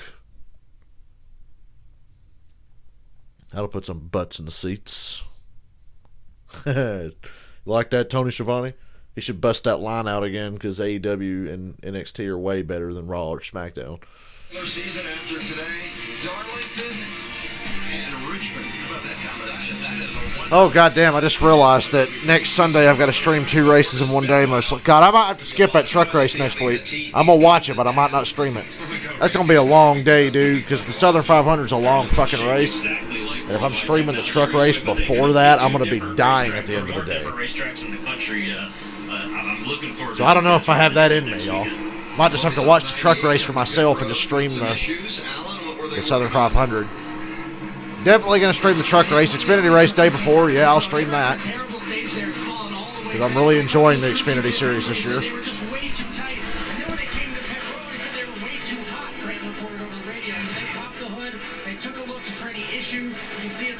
See it right here. They're not allowed to change tires, remember. They made a big chassis adjustment. Ended up popping the hood, taking a look under there to see what the issue was. They took some tape off the front to try to cool it down. The good news for the 98 crew, the temperatures are coming down. They were able to make that adjustment. They weren't in danger of losing many spots, so they decided to come why couldn't they have the truck race on Saturday? I could do a truck and Xfinity race the same day, but God, doing a truck race and then one of the longest races of the year right after, that might be hard.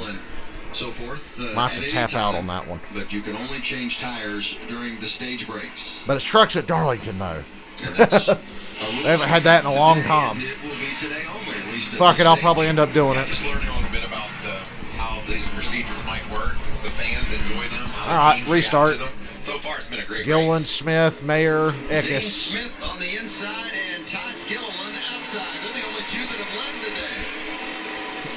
They'd like to keep it that way. It's kind of selfish, isn't it? I like the way Smith said would get that 21 truck down in the corner, but great turn on the high side there by the 38 of Gilliland. Christian Eckes coming along to take second place. Boy, Eckes has been strong today, and right behind in fourth is Sam Mayer. Brett Moffitt is there in fifth. I mean, there are a lot of good trucks out there, but those are the top five. I think either one of those top five wins, I'm not going to be surprised today. How close that ring? We're talking about a 17-year-old who's only made a handful of starts. We're talking about he could be. We're just now past halfway. Fuck. That tells you how much talent there is. How we get to I don't know why I'm bitching. It's only been like an hour. Whoa, contact there, Rhodes and Moffitt. Boy, Moffitt's fading. Hope it didn't cut a left rear down. They just barely touched. Eckes, give a nice little push. What is that noise? Gilliland on the restart. And bump him out front. We'll see quickly the 45 of Tom Majeski. He's made his way into the top 10 as well. Sheldon Creed is bit there. He hops up in front of Brett Moffitt, and that meant contact on Moffitt. Luckily, he didn't do any damage to that left rear tire. So you got to be very careful in that situation that you don't have that left rear go. He's fortunate.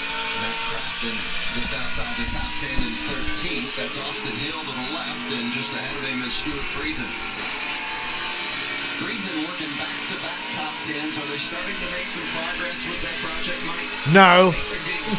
Certainly had a lot to learn. Well, they couldn't get any fucking worse, Mikey. When they went on their own, they used to get their equipment from Kyle Busch. They've changed that. Used to get their equipment from GMS, and now they get it from Kyle. And now they get Kyle Busch's table scraps. They don't do everything for how long No wonder they're not racing having a good year. this year, but right now running inside the top 10, and I think they are getting better, Vince. Austin Hill, the points leader, right behind Friesen in that 11th spot. I expected a little bit more. Gilliland comfortably leading. Not a big lead, but a comfortable lead over Eckes and Zane Smith. As good as that race team is, you would think that they'd be getting zoned in on where they want to be right now with it, and it just hasn't worked out. Jesus. For one reason or another, this has just not been his track. He's finished 11th a couple of times before, but no top 10s here. He's going to hope that nothing carries over to Phoenix from here, based on how today's going. If this is any sign of what the championship race is going to look like, not a good sign for him right now. Well, they struggled at Phoenix last year, so they have that in mind. I know you hear guys shifting. We're talking about the tire being the same. There's so much being diagnosed right now by these teams as they look to not only win today, but be ready when they get to Phoenix. You mentioned him, Mike. Ty Majeski in that 45 truck inside the top 10. Good run for Majeski today as he goes side by side there with Stuart Friesen. I saw Tom Majeski win an ARCA race at Charlotte last year. That was back when we were allowed to go places. His tire, but no worries at the moment. Look at that string of trucks, just trying to figure out any way to make moves. But I like the options they have. Regan, you can see Majeski goes up high, and then Diamond's the corner. We saw Akram just ahead of him taking a whole different line. A lot of times you'll do that just to do whatever you can to get that better run on the truck that's in front of you. Sometimes you do it though just to get a little bit of extra clean air. We see Majeski go high in turn 3 there. That's more or less to get that clean air on that truck. Gilliland's starting to pull away now. Straightaway just a little bit longer when you get to the front stretch. Inching closer and closer to a full second lead. Chasing our leader, Todd Gilliland. Allen on the 18. Yeah, we're seeing Christian Eckes on some of the best laps he has so far this race. Eckes is better off of 4, but Gilliland's pretty much better everywhere else. To adjust to the changing track temperature. It's getting hotter out here, and I just checked with the 18 team. They said the track temperature has raised up 10 degrees, and they are adjusting forward, and the 18 is taking off. Michael, maybe you can explain how sensitive the track can be when the temperature goes up. Well, if your truck is perfect and it goes up 10 degrees, it isn't going to be perfect anymore. So sometimes you hope the weather will play into your cards. Well, now Eckes has cut down on that lead again. Closed down by about 0.2, maybe 0.3. Maybe the back tires don't stick as well. So it can change your truck. You just have to be a computer, Regan, gains more off the corner every time now, so something's changed here. He's got it back down to just about half a second. The temperature has changed during those comments and what they do to address them. Well, something else that you just keyed on right there, Michael, is Rudy Fugel, the crew chief for that team. That notebook is extensive that he's got. So when the driver does give him all that information, he knows exactly what he wants to do as a crew chief to make the perfect adjustment for this truck to keep getting better for those changing conditions. And we're seeing it right now as he's running very strongly in the second position. When we heard it in the pre-race interview with Alan Eckes, this is a place he's comfortable with. He's run well inside the top 5 in 2 previous races here before incidents took him out of contention. But this is a track he's had success at. He just hasn't had the finishing result that he hopes for.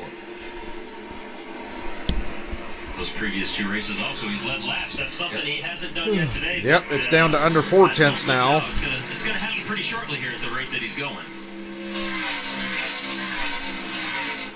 Todd Gilliland and Zane Smith, the only 2 that have led today. Gilliland's led the most laps. Looking for... Oh, jeez. Longest short race ever. It's just nothing's been happening.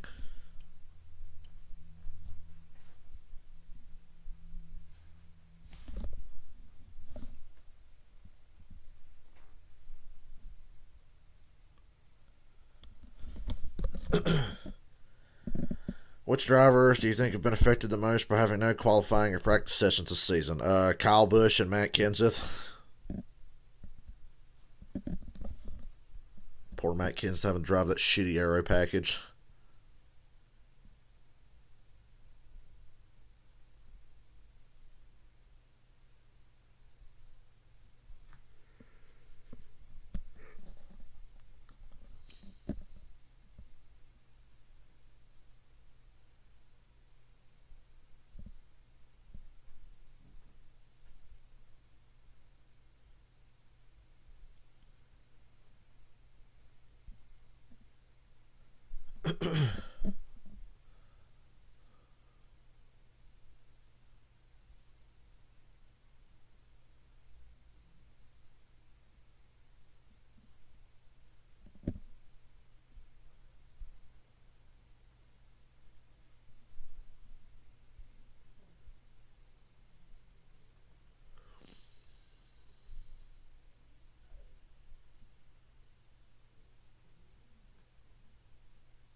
Well,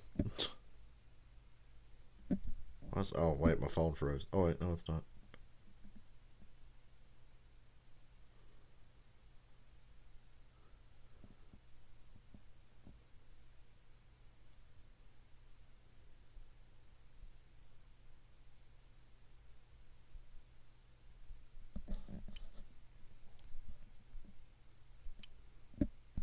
Jesus, I'm bored.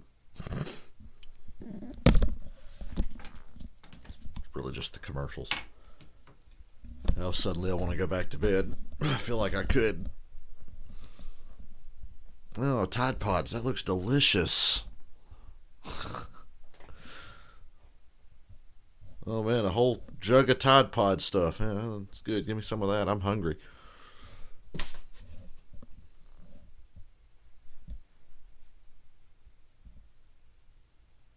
That was like the biggest myth of, oh, people are eating Tide Pods. No, they're not.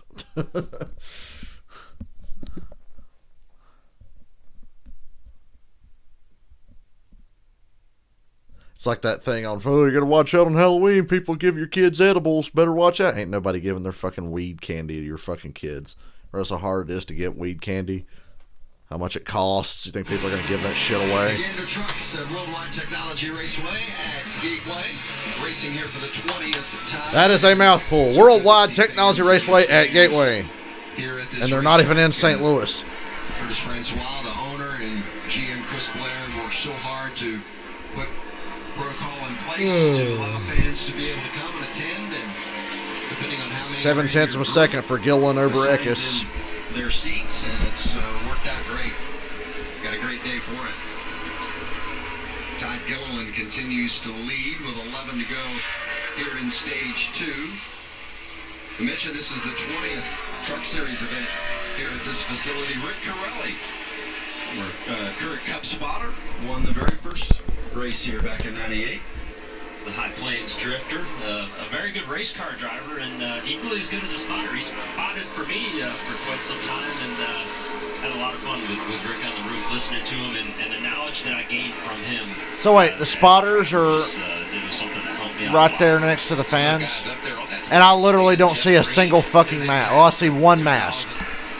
These people are fucking stupid. I see one mask in the whole damn shot there. Not including the spotters. All the spotters have masks on.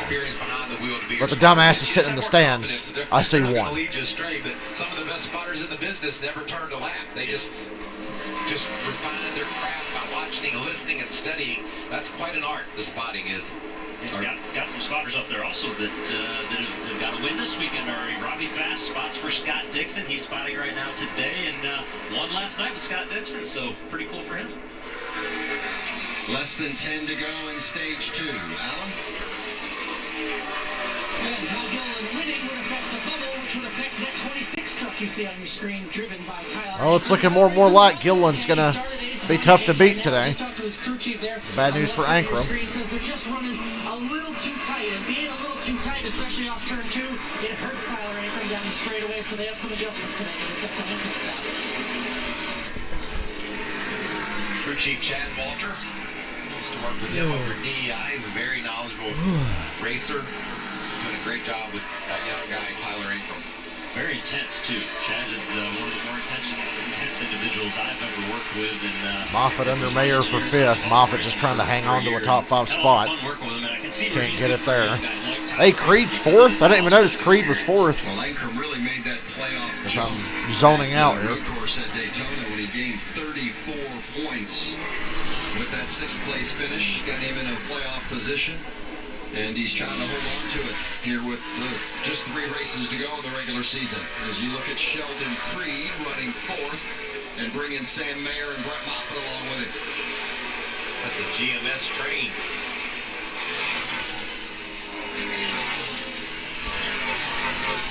The GMS is really, speaking of GMS, in the 26 truck of Tyler Ankrum, he's out of that stable as well, being challenged by Ben Rhodes, but Mike Beam and company over there at GMS have really got that organization humming along. They are certainly, I talked about Moffitt being my championship favorite. They certainly have been bringing trucks to the track that seem to have a little bit more speed than the rest. But I'm very impressed by this effort today of Todd Gilliland, his team. Crosley Brands on the side of that. He'll fuck it up. It's Todd Gilliland. It's not over yet. He'll screw up. Somehow.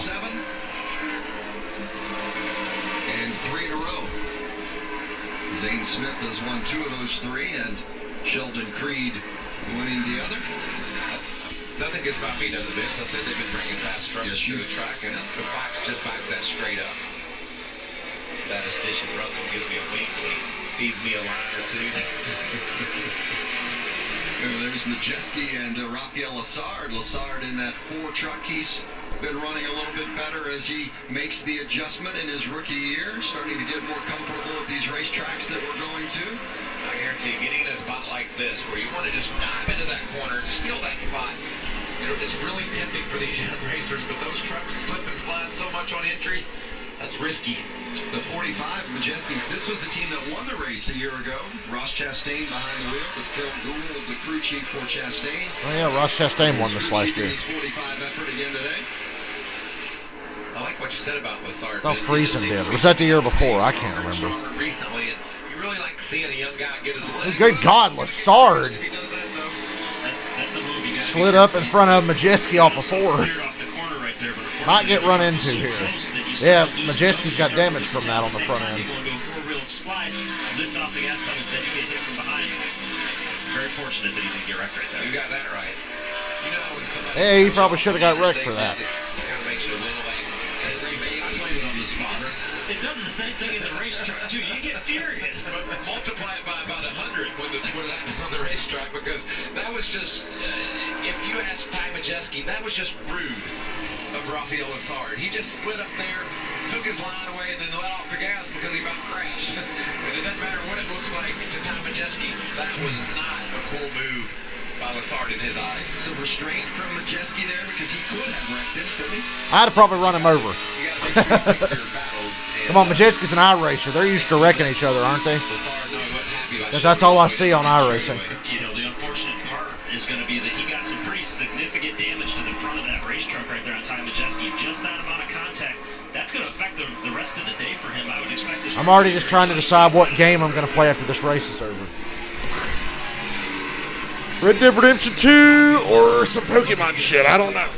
Then he's just going to look and hope he needs it. Because he's not locked in yet. Absolutely. In the final lap here in stage Gilliland wins stage 2 to not much fanfare. as well, and he's bringing it to get the green and white checkers, and Todd Gilliland does it again. The furniture Todd Gilliland has swept the stages. That is the kiss of death in modern NASCAR. You win both the stages, something bad's going to happen to you. Just ask Dipshit last night. To see who gets stage points in the top 10. Unless you're Kevin Harvick or somebody like that, you win both stages. You're not going to win the rest. Todd Gilliland, he's won the first 2 stages. The third stage to come. It's only going to get tighter, you know it. The Gander trucks. Maybe something interesting will happen by the end of this race. We're hoping.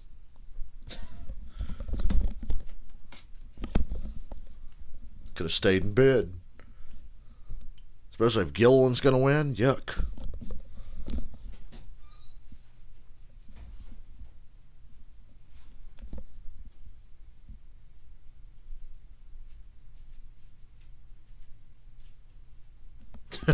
Somebody on Twitter, in quotation marks, Furniture Road Motorsports. Yeah, okay, Vince Welch. Yep. Pretty sure it's not what it's called.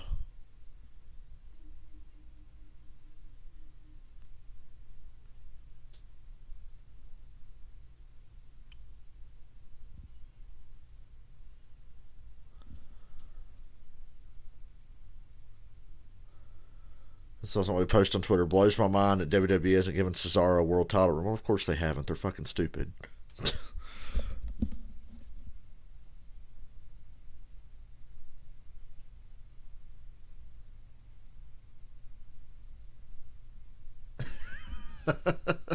It's like a clip of Cesaro from like a Raw a year or 2 ago, just doing a bunch of goofy moves.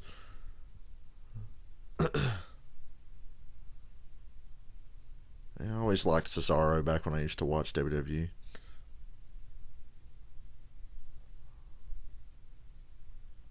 But alas, I can't stomach their shitty show anymore.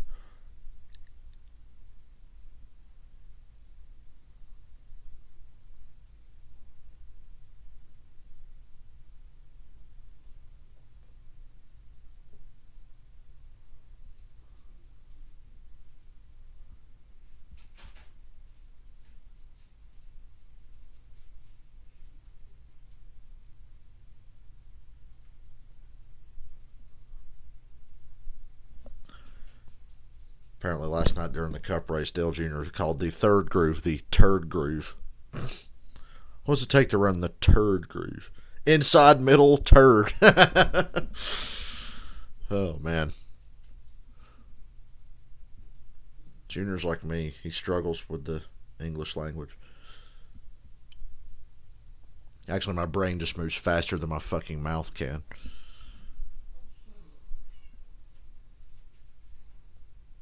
Oop, NFL commercial. NFL, I'm going to unmute this.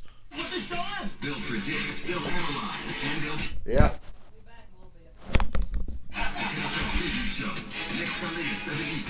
NFL preview show. You know, I'm so hyped for football, I might actually watch that.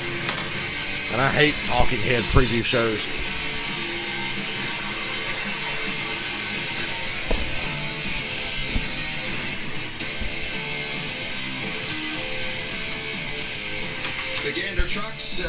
Time for the longest pit stops ever. You could have brought him down pit road during the commercial. Nobody would have fucking minded. We're not missing anything. 2 stages complete and hitting pit road for the final tune-up before the last stage. And the points earned so far today, it has been a good day for Todd Gilliland. He's won both stages. Zane Smith right there, Christian Eckes. See Tyler Ankrum, 5 important points as well as he tries to secure a playoff spot. You know, Vince, we slow everything down, and we give the guys 3 minutes to get their service done, and we still can't keep from running into one another. I think we see now why the guys aren't allowed to cross the wall until everybody's in their pit box. Allen. Yeah, down here on pit road, you can see all the service going on. Great day so far as the point shows for Todd Gilliland, but they think they can be better. They're just a tick too tight, so they're going to make an air pressure adjustment, some other adjustment to free it up just a bit. On the 18 of Christian Eckes, we told you about adjusting as the temperature change and everything. They're still adjusting for those changes. That's a new Kyle Busch Motorsports truck, and a lot of teams are saying they may bring the same truck they race here to Phoenix. So if that 18 truck is fast here, think about what it may do down the road if it's racing for a championship. And finally, Sheldon Creed, haven't talked about him much. He started 17th today in today's race. He's moved up to 5th, but in terms of going forward even more, he says he has to slow down way too much in turns 3 and 4. They're making a big adjustment to the track bar and air adjustment, big adjustments to the 2 crew as they look to go even further. Yeah, Jeff Stankiewicz, the crew chief for that team, was telling me this week. Don't worry, I'm that just he up was walking concerned around about stretching my 17th legs place because I've been sitting in this starting chair position this entire race. Track position is so important here. As you get a good look at that splitter on left front splitter on the 38 that you talked about earlier, Mike, on that front row motorsports truck of Todd Gilliland. Yeah, front row's doing a great job with this truck. I was worried that it would take downforce away. You can see it's worn back, but certainly it didn't affect the way it handled a bit. He just went out there and took that stage. So it's a bit excessive, but evident also that means they're perfectly taking advantage of all the aerodynamics that truck has to offer. I think the good news is it hasn't gotten any worse this stage than it was the first. It's been pretty sporty so far. He's won the first 2 stages. Final stage to come next. Well, get on with it with your 25-minute pit stop procedure. Jeez.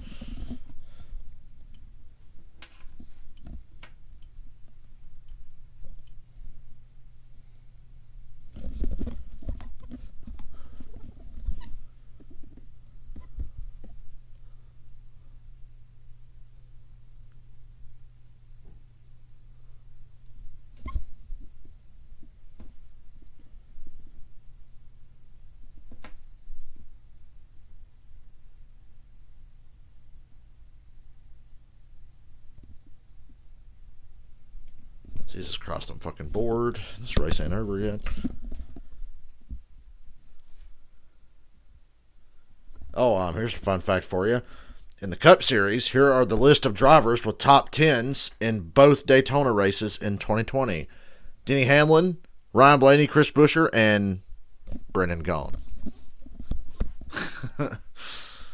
One of these things is not like the others.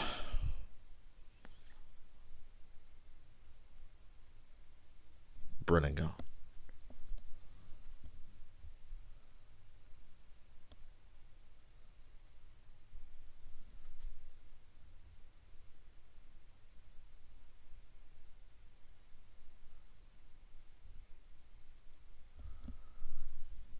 I'll just think the Sunday after next, right about now, I'll be watching football. Glorious. Mwah.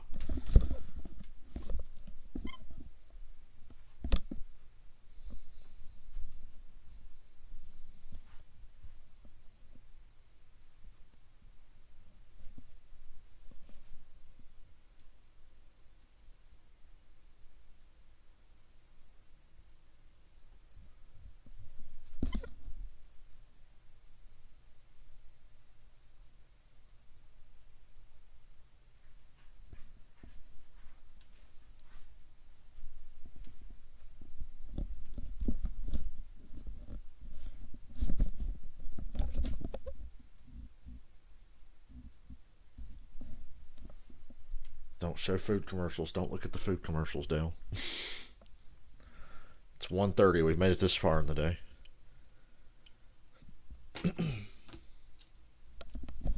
Boy, this is such a nothing race. It's just like Dover. Is why I didn't stream the Dover race. Baseball doubleheader. First at 6:30 Eastern, the Blue Jays try to continue their winning ways, taking on the Marlins.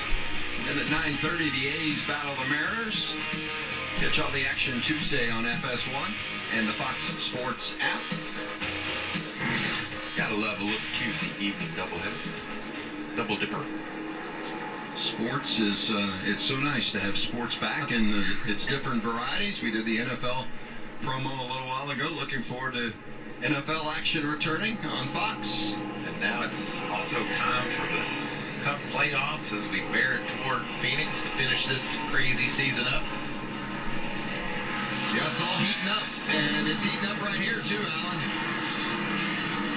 Yeah, just to update you on the full bubble picture, Derek Krause right on it, not having a great day. As you can see, he'd be minus 21 to the bubble at the moment. I talked to his crew chief, Kevin Bellicourt. They just said, look, track position is hurting them a little bit and helping them get through the field, but they've been tight just all race, so they've just made another big swing at it. If you look close at that truck, it's been through some stuff. It's got a lot of contact on the left front, the left rear there, and it's been a rough day so far for the 19. Big swing in terms of handling they just made.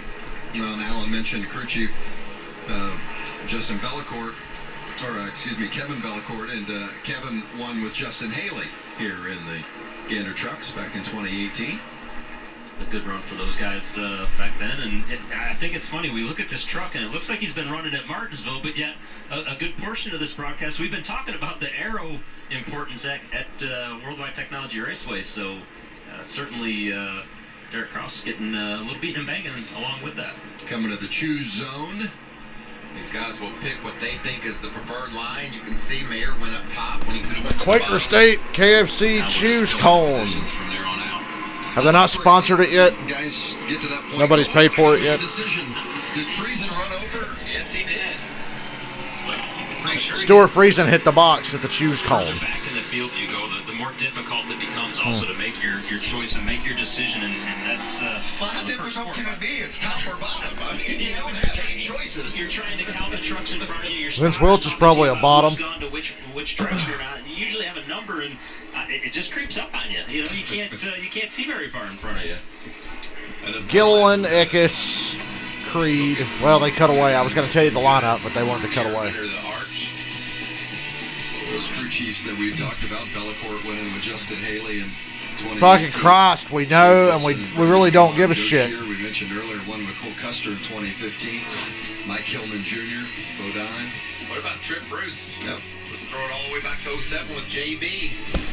Okay, so it's Gilliland on the outside, Eckes, Creed, The final Zane Smith, stage. Ankrum, Have, and Mayer, has anything you've the seen front so three far rows. through the first two Fucking Moffitt stages changed your mind about who might be is the just favorite behind here? that. Well, you got So I wouldn't get any money today That anyway. truck is performing. He's been on 44 the spot laps to all go. day.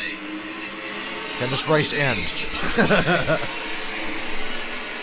Gilliland and Eckes. Boy, Eckes really drove that into one. It's not going to stick, though. Can he make it count? Well, maybe it will. He's not clear of Gilliland. Gilliland fighting back on the outside. Really nice corner. Creed, stupid ass, going to push the best truck of the field out Maybe front. used him up a little bit, but that's Oh, okay. whoa, Gilliland overdrove 3 a little bit and went wide. That opened the door for Eckes to make another run at this. Eckes still not clear of Gilliland. They're side by side. Oh my God, something's happening. They're racing hard. First time today. Gotta be careful here on the inside on this entry. Advantage to Gilliland in this corner. He's on that outside, I think. Although, once again, oh, yep, the drive off the corner. There it goes. Gilliland to the lead. He clears him. Boring. Stretch. You heard him pedal just a little bit right there, and that's enough now to let You the thank two trucks Sheldon Creed for the assist. You got to be so careful when you make that move at the start of a run. And there's Sam Mayer So right behind Gilliland's that back out 18 front now. Eckes. And Zane Creed is up to Smith second. in the He mix. passes Boy, it Eckes. is tight up at the front, and so many contenders, trucks that have been stout today. We're shaping up. We've got 42 to go, but already thinking about how good this one could be right to the end. Nice move by Sam Mayer. Tried to look on the outside of Eckes. Couldn't quite get there, but man, he opened his eyes. I guarantee you that. Eckes goes him all over the back. Mayer again in that 24 Ooh, truck, just Mayer. 17 years old. One of 8 teenagers in the field today. Made a great move right there to take some liberties with the 18 of Eckes. Unfortunately, it allowed Zane Smith to almost get 2 spots there as we see him door to door and bumper to bumper right there. Who's that to put the bumper to Mayer? Is that Eckes? Yeah, it was. Vince Welch is a pedophile. He's talking about teenagers banging each other. Tells you how difficult it is to pass and how talented these young racers are to be able to hang on to their You heard him. while bouncing off each other. Yeah, 24 Mayer, and we mentioned the 17. Eckes way up out of the groove. I think he's got a flat. Yeah, got a problem. The 18 Oh, yep, Eckes has a flat. He's dropping to the rear. And he's about to head off into turn 1 with a possible flat tire. Contact with Mayer as they raced. Yeah, that thing's flat. He's in the wall. Right there, Not hard. low on that truck. You saw him waving his hand to let those behind him know that he was having a problem. Really just used the wall to slow himself down. So Christian So Eckes take Eckes out of the picture with 40 laps to go. has led laps and has been in contention to win, much like today. But those 2 previous races, he had a problem. Up front, it's Gilliland, Creed, and Mayer. Mayer's third, and he's pushing Creed. Creed's going to the inside of Gilliland for the lead. Oh, whoa! Creed just clobbered Gilliland and put him in the wall. And Mayer takes the lead. Oh, that's tough to swallow for Gilliland. He just got wrecked by Creed. No caution. Creed overdrove the corner and put Gilliland in the wall. Oh, man. Poor, I actually kind of feel bad for Gilliland. I'm just thinking about when he got wrecked at Canadian Tire by Gregson. Oh, man, that's devastating. Now Ankram's ahead of Gilliland, and they're racing on the playoff cut line. Boy, there's shit happening now. And fucking Mayer is leading the race.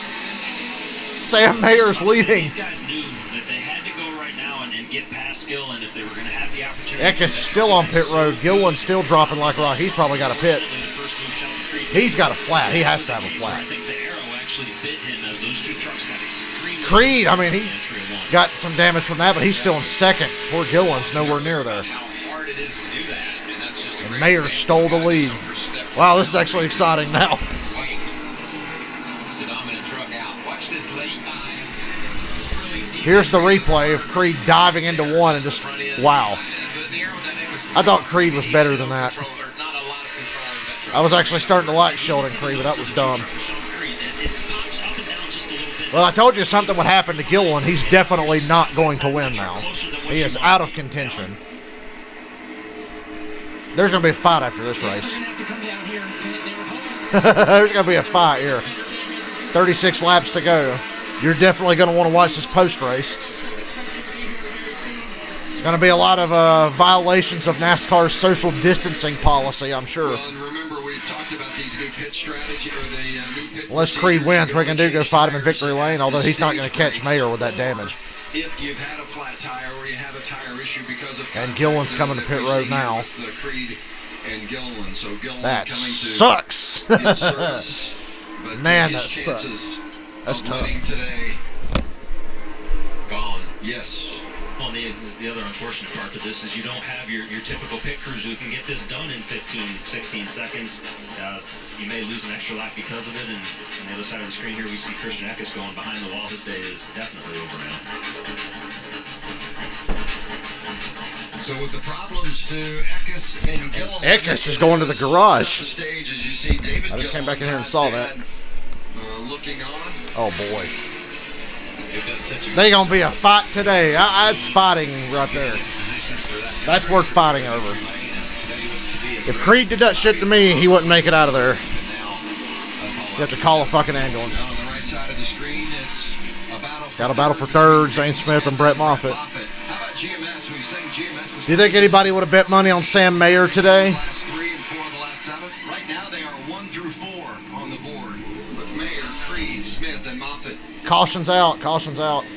And a caution is out. Oh, Jennifer Jo Cobb has pounded the wall. Contact heavy into the wall. 33 to go. Big wreck. Well, Jennifer just Jo single Cobb. truck wreck. Jennifer Jo Cobb, hard hit. The truck is used. Damn, Mayer's leading, and I wanted him to just take off and Significant run away incident, with this thing. Looks like in turns 1 and 2 with the wreck front there.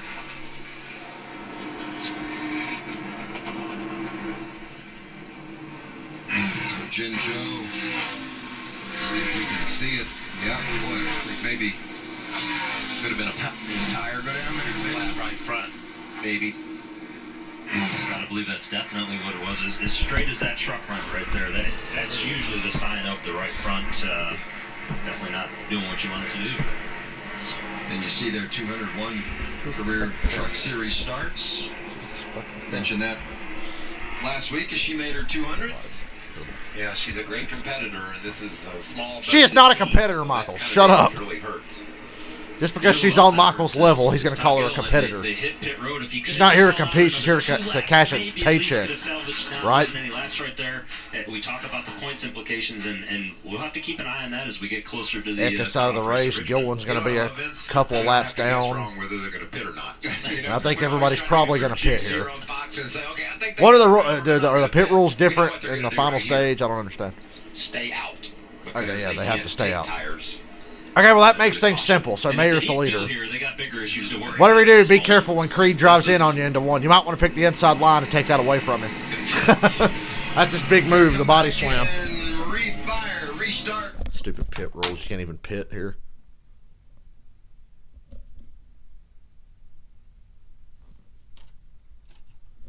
Well, that race took one hell of a turn there. I figured it would. It was just tough getting to this point. Yeah, I'd be whooping Sheldon Creed's ass if I was Todd Gilliland. Well, Mark Henry said, somebody gonna get their ass kicked.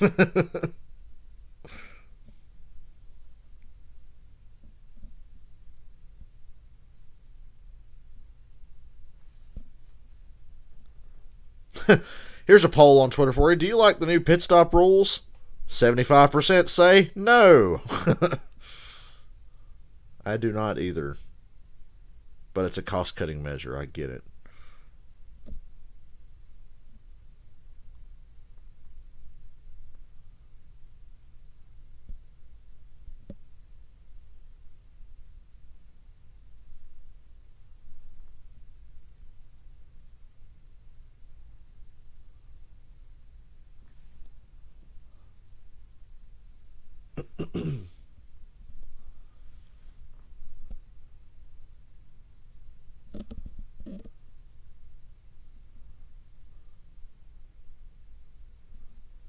Yo, well, this is only for football fans. Washington has field turf now. Thank God, because they're fucking, their grass is terrible. Because the Redskins Twitter, the Washington, whatever the fuck you want to call them's Twitter, just posted a picture. No, nobody cares about football. Watch a race. They're in commercial right now. I can't.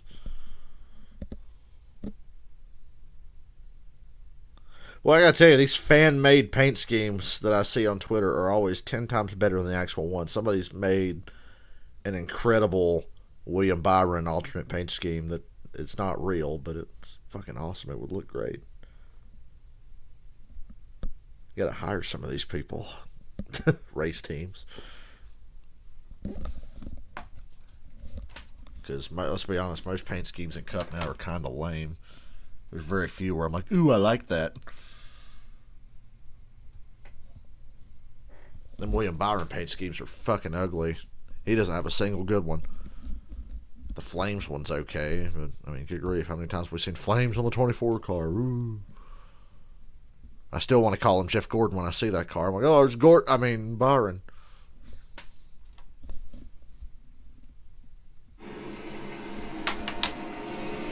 Back here live at Worldwide Technology Raceway. Unfortunately for the 18 crew and Christian Eckes behind the wall, you can see the hood is up on that truck, and Christian Eckes joins us. You were on the move.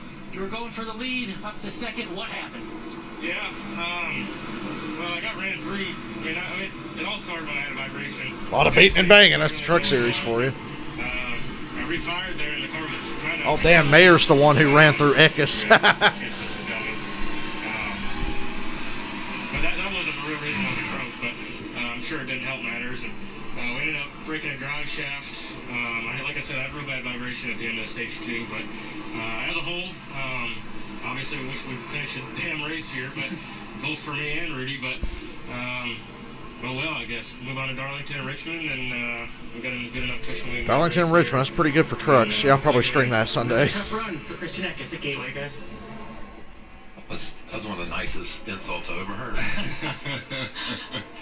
If you just say it, within the rhythm of your other parts of the conversation, it doesn't seem quite as bad. There's going to be other drivers that are going to probably be equally as or if not more upset over some of the actions that particularly Sam Mayer and Sheldon Creed. Here's the choose rule. 1 to go here till the green. Outside Mayer. Creed to the inside. Zane Smith outside. Moffitt inside. Infinger outside. Ankrum inside. Just don't run over it. Yeah, we talked about how GMS is running 1, 2, 3, 4. We've seen this story before, haven't we, teammates? There was 3 of them involved right there. Still not sure who actually caused that one. I know what we thought we saw and what we've heard them say. And it hasn't been exclusive to GMS. There's a couple of ThorSport teammates. Johnny Sauter wasn't too happy with Grant Infinger in this situation. Can you get accomplished motorsports in on the action? Oh, sure. We don't want to leave anybody out. Chandler Smith and Christian Eckes. Man, that couple of fast trucks, too. It's a bad time of the year to be teammates, evidently, because Friday night we saw in the Xfinity race as well. The leaders wiped each other out coming to the checkered flag. Well, and we aren't done yet. We've got the first 2 rows full of GMS trucks with less than 30 to go here at Worldwide Technology Raceway. And the first Hey, 28 laps to go. 3 is a GMS truck as well. Those Mayer, Creed, the setups dialed in there. You see Moffitt, Zane Smith. Tyler Ankrum. Christian Eckes proved on the last restart you can make the inside work. Perhaps Sheldon Creed, we knew he was aggressive a minute ago. I'm curious to see what happens. 28 laps. Go Mayer. It'd be cool to see Mayer win. Like he just did. We know that for sure. He knows that now. Boy, Mayer did not get a great restart there. Sam Mayer outside. See how much Creed uses him up here. A little bit right there. That's youth and inexperience, just trying to figure out how much he can get, how aggressive he can be with it. Did run off the corner. He was plenty wide, had enough room to not get run into by Creed. So, yeah, Mayer's clear back to the lead now. They are 3 wide further back. It's Kraus, Majewski, and who is that on the outside? Driven that thing today. But every time I read an ARCA result or a cadence result, it always has Sam Mayer up in the top 5 and winning races. Very talented young racer. On board with Matt Crafton. Everybody trying to find some space, and there is not much of it. Danny Bone in that 30 up on the high side. Majewski had that damage earlier. These trucks all running just outside the top 10. Lots of blocking and fender rubbing going on. The 40 of Christian Hocevar, slow. He'll get to pit road, hopefully. Top 10, he does such a great job when he gets his chances to run, and then had an issue there, but Still Mayer up front. Creed's right on him, though. Still trying to sort itself out. They're single file 1 through 3, and Mayer, Creed, and Smith, and then it's a bit more of a gaggle, a little deeper in the field. Rafael Lassard in that 4 truck leading that charge. there's Derek Kraus looking to the outside of the 98 of Infinger. Kraus knows he's got to go. Watch Crafton try to avoid it all. Wow. Hocevar broke. I think that was Danny Bone in the 30, had to make an evasive move. And Lucky that didn't turn into a bigger problem than what it was. 25 to go. Hocevar unbroke now. Mayer's only about 2/10 ahead of Creed. Crafton outside the top 10, rides 14th. Owen and Austin Wayne Self in the 22. Ankrum and Moffitt for 5th. Todd Gillen is 2 laps down in 24th with damage after winning both the first 2 stages. Told you something would happen. Contention is rolling today, and they are fast. Mayer's starting to pull away from Creed now. 4/10, close to half a second. Rafael Lassard in the 4th spot is breaking up the party. Not sure that was the order of the GMS trucks we would have predicted at the beginning of the day, but no surprise to see them all up front like that. Boy, it didn't take long, though, for us to notice those lap times. The 24 of Sam Mayer could pull off. Why was he fast from the beginning, moved up through traffic, and now he's got control of the race. Austin Hill worked inside the top 10. He's in the 7th spot. make it 6th as he just took the position from Ankle. He's gotten better all day, Vince. They struggled a little bit early, but it seems like adjustments under our 2 stage breaks have been favorable for the 16 team. Austin Hill continuing to protect that points lead. He's the regular season points leader.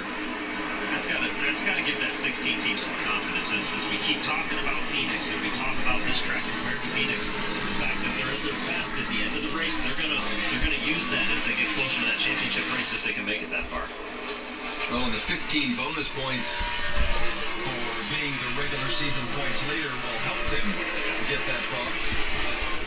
As you see the regular season standings. And remember those playoff points, the bonus points, you get to carry those throughout each round of the playoffs. They're like luggage. You keep them forever. That's our friend Larry McReynolds will say, you get your bucket of playoff points. That's not what Larry says. That's what Steve Letarte says. Sam Mayer. Y'all stole that from him. Chased by teammate Sheldon Creed. God, there's so many GMS trucks, I can't even keep up with them. Trying to get his first career. Well, there's only like 4, but it feels like there's like 7 or 8.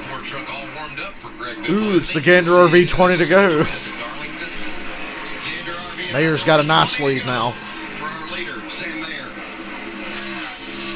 Gonna have to deal with some lap traffic by the end, though. There's 20 laps left. You see Sam Mayer, he's continuing. That's where the advantage could go to Creed. We'll see. Top both in turns 1 and 2 and 3 and 4, which is giving him a nice run down the straightaways to keep that momentum built up in that truck. Gonna take a break, but don't worry, you won't miss a thing. We'll keep it right here side by side. More silence.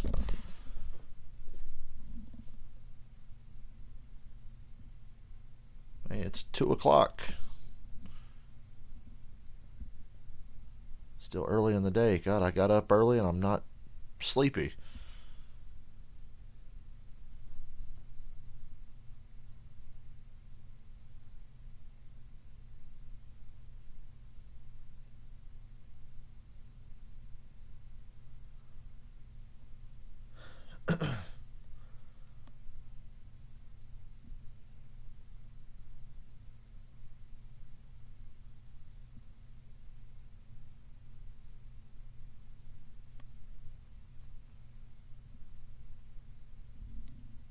Oh, we got a spinner. Austin Wayne Self cautions out. He just got wrecked.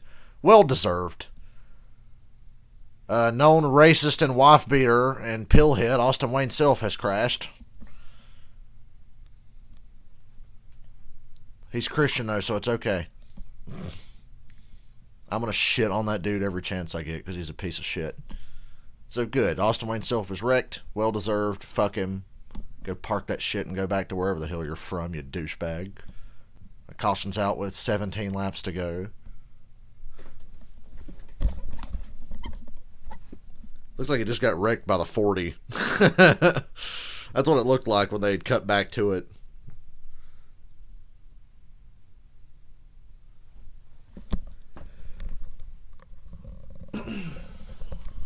That might drive him to fail another drug test or something. I don't know, man.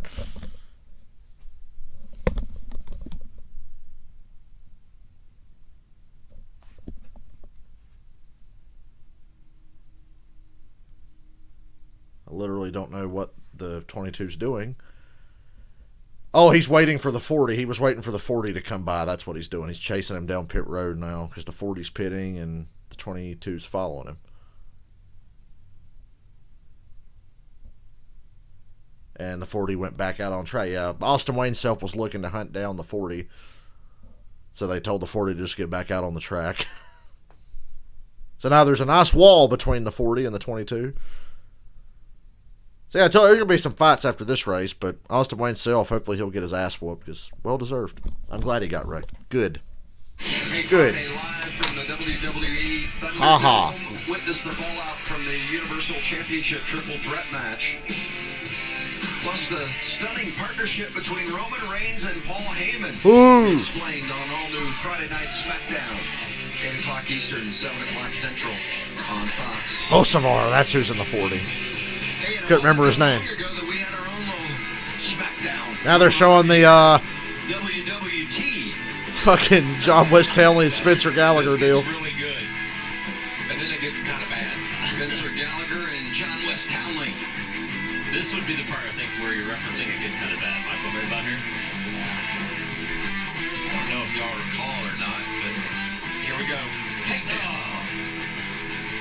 Longtime wrestling announcer J.R. Ross would say, man, my God, he's got a family. Now we're just tired. You know, this is starting to remind me a little bit of when I did Dancing with the Stars. You know, I didn't hit it. You were about that graceful. I didn't hit anyone, but I didn't hurt anyone. Well, you saw it during the commercial break as we were side by side and the troubles. You could tell that he was waiting for Hocevar to come around. And self get the worst of it. I'm so glad you got wrecked because you're such a I think douchebag. Self went looking for Hocevar under the caution. Tried to get to him, didn't he? Hocevar just 17 years old as well, one of our teenagers. So that truck, Regan just got loose on entry like we've seen down into turn one. Same thing that happened to Sheldon Creed when he wiped out the dominant truck of the day, Todd Gilliland. I wish if Austin Wayne Self would get wrecked every week, I'd be a happy man. That could be a problem getting in the corner there. Yeah, Hocevar just a few starts in his. Hocevar, I don't think he meant to do it, but it's his fault.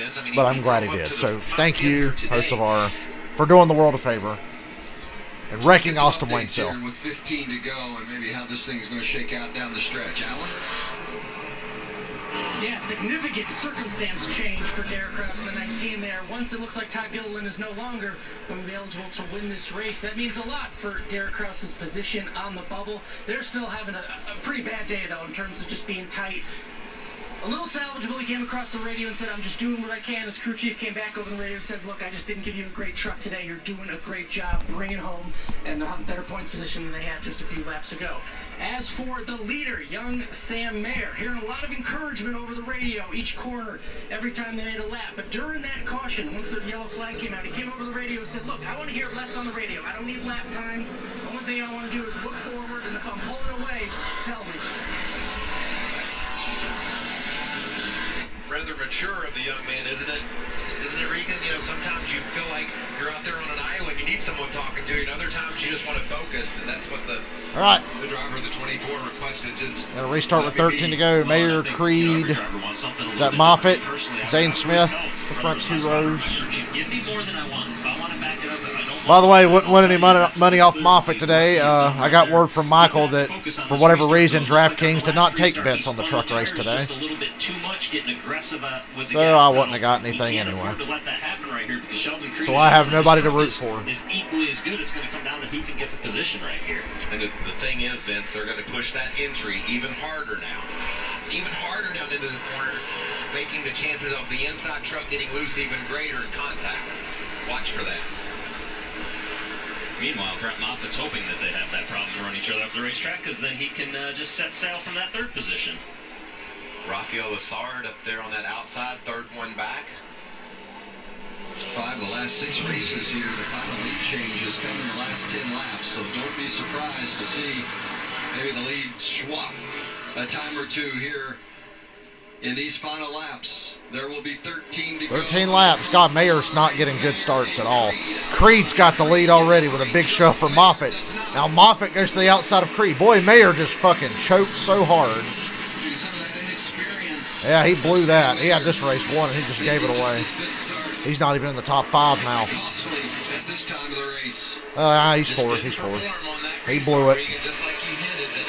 So it's Creed, Moffitt, Austin Hill. If Gilliland wants to fight somebody, it looks like he's gonna have to go fight him in victory lane. From the looks of it, this could be interesting. Unless Gilliland's gonna be a pussy about it.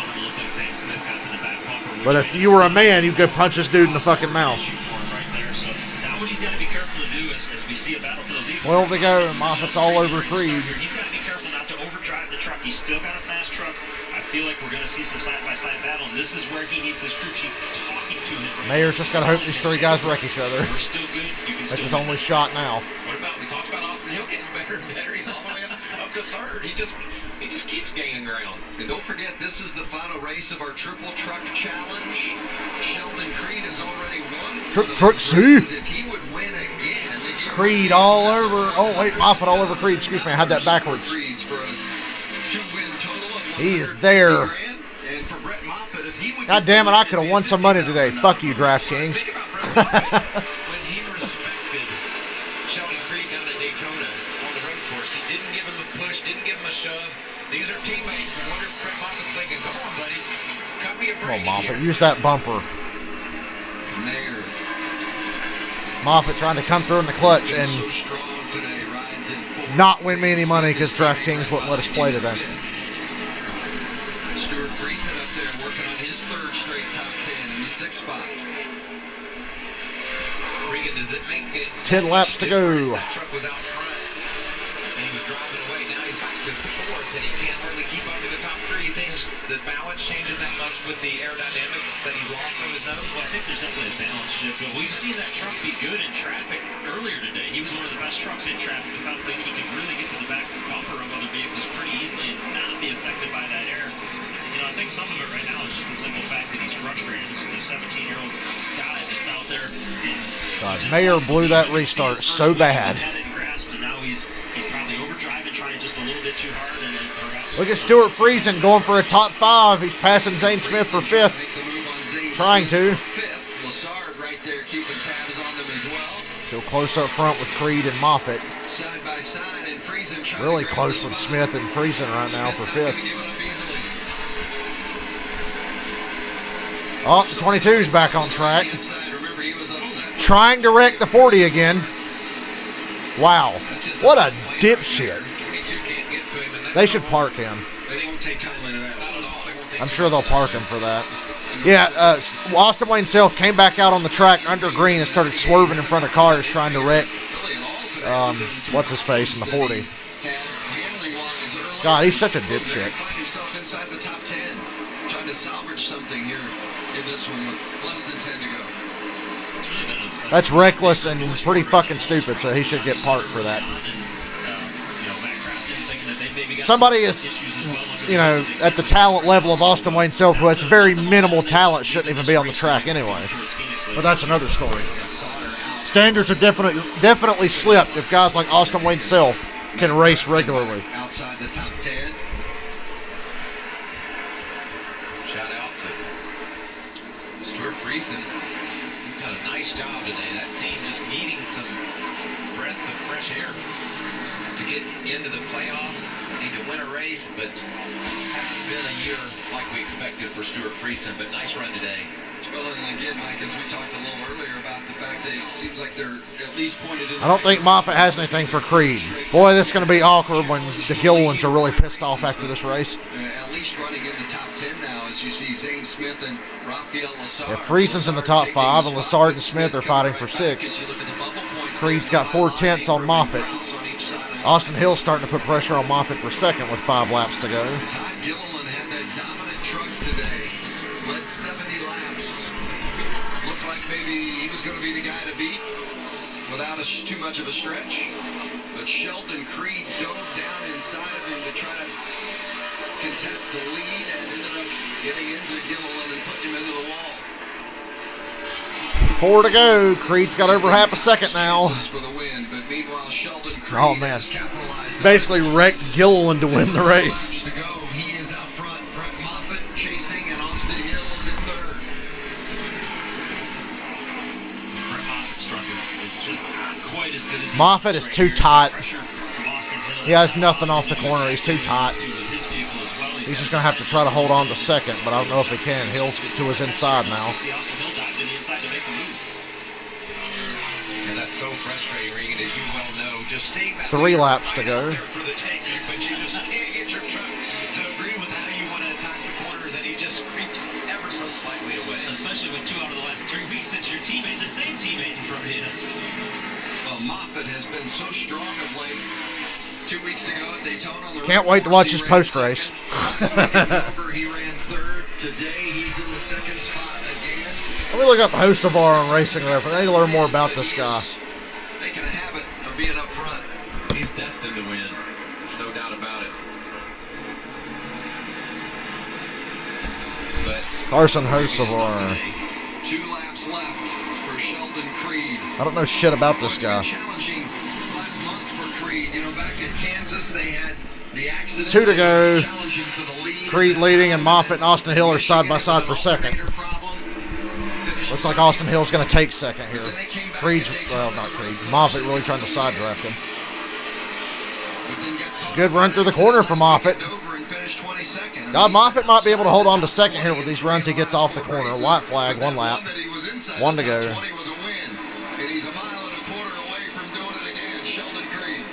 Sheldon Creed comfortably out front.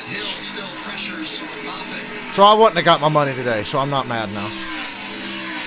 These guys have been dicing it up, side drafting each other the whole way down. Moffitt holding on to second for now. Creed, or Hill's going to have, why do I keep saying Creed? Creed's leading. Hill's going to have one more shot at Moffitt.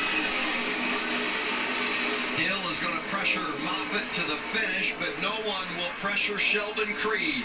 Sheldon Creed wins after wrecking the best truck in the race. Way to go. Sheldon Creed wins. Boy, this is going to be an awkward post race. That's tough. That's just salt in the wound for the Gilliland family there. Salt in that wound. Just fucking rub that shit in there. And today they go 1-2. Creed and Moffitt and Brett giving him a little congratulatory bump. Is that the racer's version of the high five? That was it right there. He'd get a high five to the face after this race if I was Todd Gilliland. $50,000 bonus at Daytona. He said it was rad, Vince.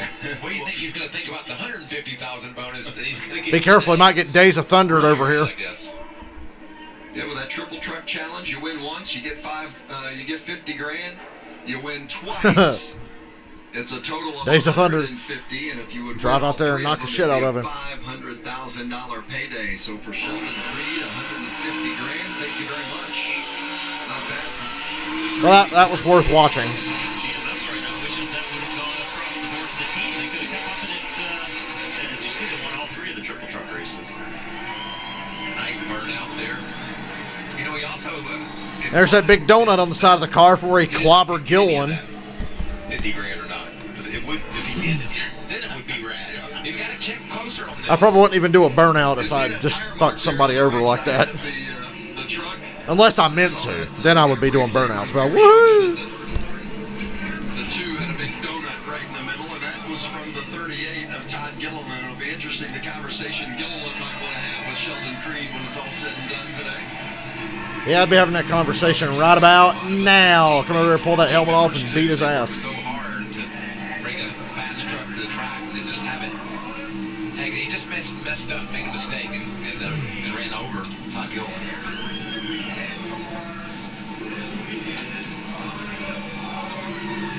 Sheldon Creed, victory number 3 on the season. Hey, you won $50,000 a few weeks ago. You just won another $100,000 as part of the Triple Truck Challenge. How's that sound? It feels great, man. I want to start with apologizing to the 38. It's still hard to pass here, and the opportunity to get to his inside, and just was really loose getting in. He was pretty close to my door, and yeah, they were having such a good day, and me and Sauter buddies, and hate to do that to them. They're a strong team, so he owes me one, but hats off to my guys. Great adjustments all day. Came from 17 and had my workout cut out for me, and just tried to do clean passes and had to be really aggressive, but man, Chevrolet Accessories, Team Chevy, GMS Racing, GMS Fab Shop, Jeff, Sam, all my guys, my whole family back home watching. Thank you guys. My youngest nephew turned 1 today, so pretty cool. Happy birthday, little buddy, and man, just happy to get another win before playoffs start. Sheldon Creed moving from race winner to championship contender, guys. Well, I'm hanging around because I need to know. Sheldon Creed of the championship contenders. I need to know if anybody's getting their ass beat on pit road currently that we're not going to see during the commercial. So I'm hanging around for another minute or two. Decent race all around. Slow start, but, you know, third stage was pretty fun.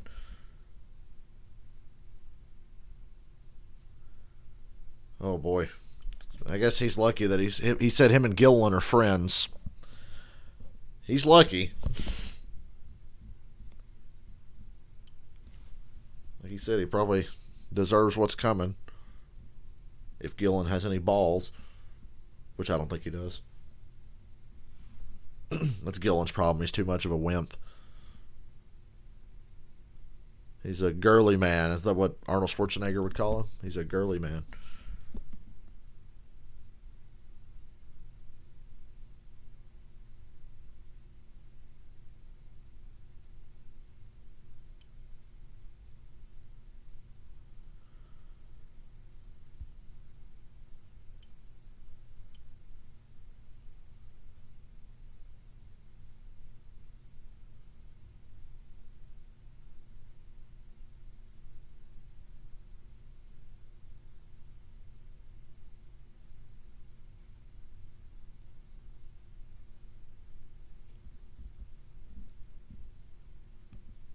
Austin Wayne Selp's the kind of guy who would try to start a fight on pit road and then get his ass kicked. You know, like Kyle Busch did a couple years ago.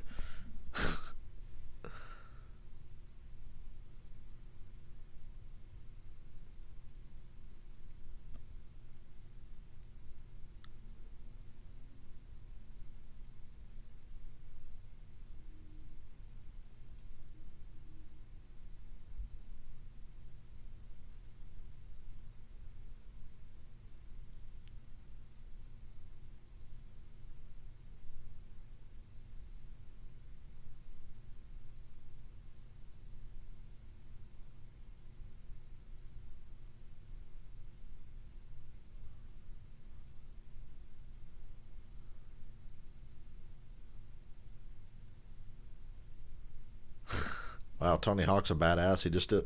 What trick did he just do? Tony Hawk tried to do a skate trick without spilling a glass of milk.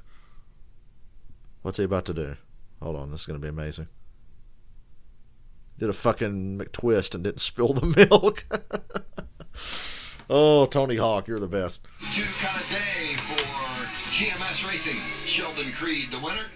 Brett Moffitt finishes second. The Heartbreak Award goes to The Heartbreak Todd Dillon. Award, He's with Allen. sponsored by Camping World. It really does. Another frustrating end for a race for Todd Gilliland. We heard Sheldon Creed's side of it. He was very apologetic right out of the truck, but let's get your side of it. What'd you see out there on the track? I think he knows what happened. I think I know what happened. He's drove in there over his head and got us. But that's racing. God, I just hate it, man. My guys work day and See, he's a bitch. Go punch him in the face. It's so cool to have Crosley on board. But make sure you wear your mask while you do it. Yeah, I don't know. Be responsible. Probably wasn't hard enough for me to hit the wall. Just got me out of shape there. Yeah, Lori, thanks for Man, hanging out. Such a good truck from the beginning, going from 6th to 1st and under green to win both stages. Gosh, man, just such a good day. I feel like that was one of the more dominant truck races I've ever ran. So we just need to keep this up. I knew he'd lose. Today, so man, we needed those I knew points. And just all we can do, you know. I got to thank Crosley, Forever Motorsports, Bob Jenkins. I hope Put they your were purse away and go just punch him, here, and, Gilliland. do the same thing at Darlington. 2 stage wins, but what could have been for Todd Gilliland? Ooh. Yeah, but despite the fact that he finishes 22nd today, Gilliland, Gilliland's because of those plus 2 stage wins, 15. it really was a pretty good points day for him. He actually Ankrum plus gained 15 over the 11 cut points line on the now. book. Kraus Yeah, minus he knows what 15. could Everybody have else been is like, too. they got to win. There's only 2 races left before the truck playoffs. But tied for that final transfer spot with Tyler Ankrum and Derek Kraus is sitting there knowing it's pretty much going to take a perfect Darlington for he or any of those guys under the cut line to make the playoffs. Second place finisher today, Brett Moffitt with Allen. Yeah, yet another good run for Brett Moffitt, but I can All tell right, well, I don't sometimes think it anything's going to happen, so I guess I'll just go ahead and get off here. But it was fun. I'll see y'all next week. Same place. Different times, though, because none of these races ever start at the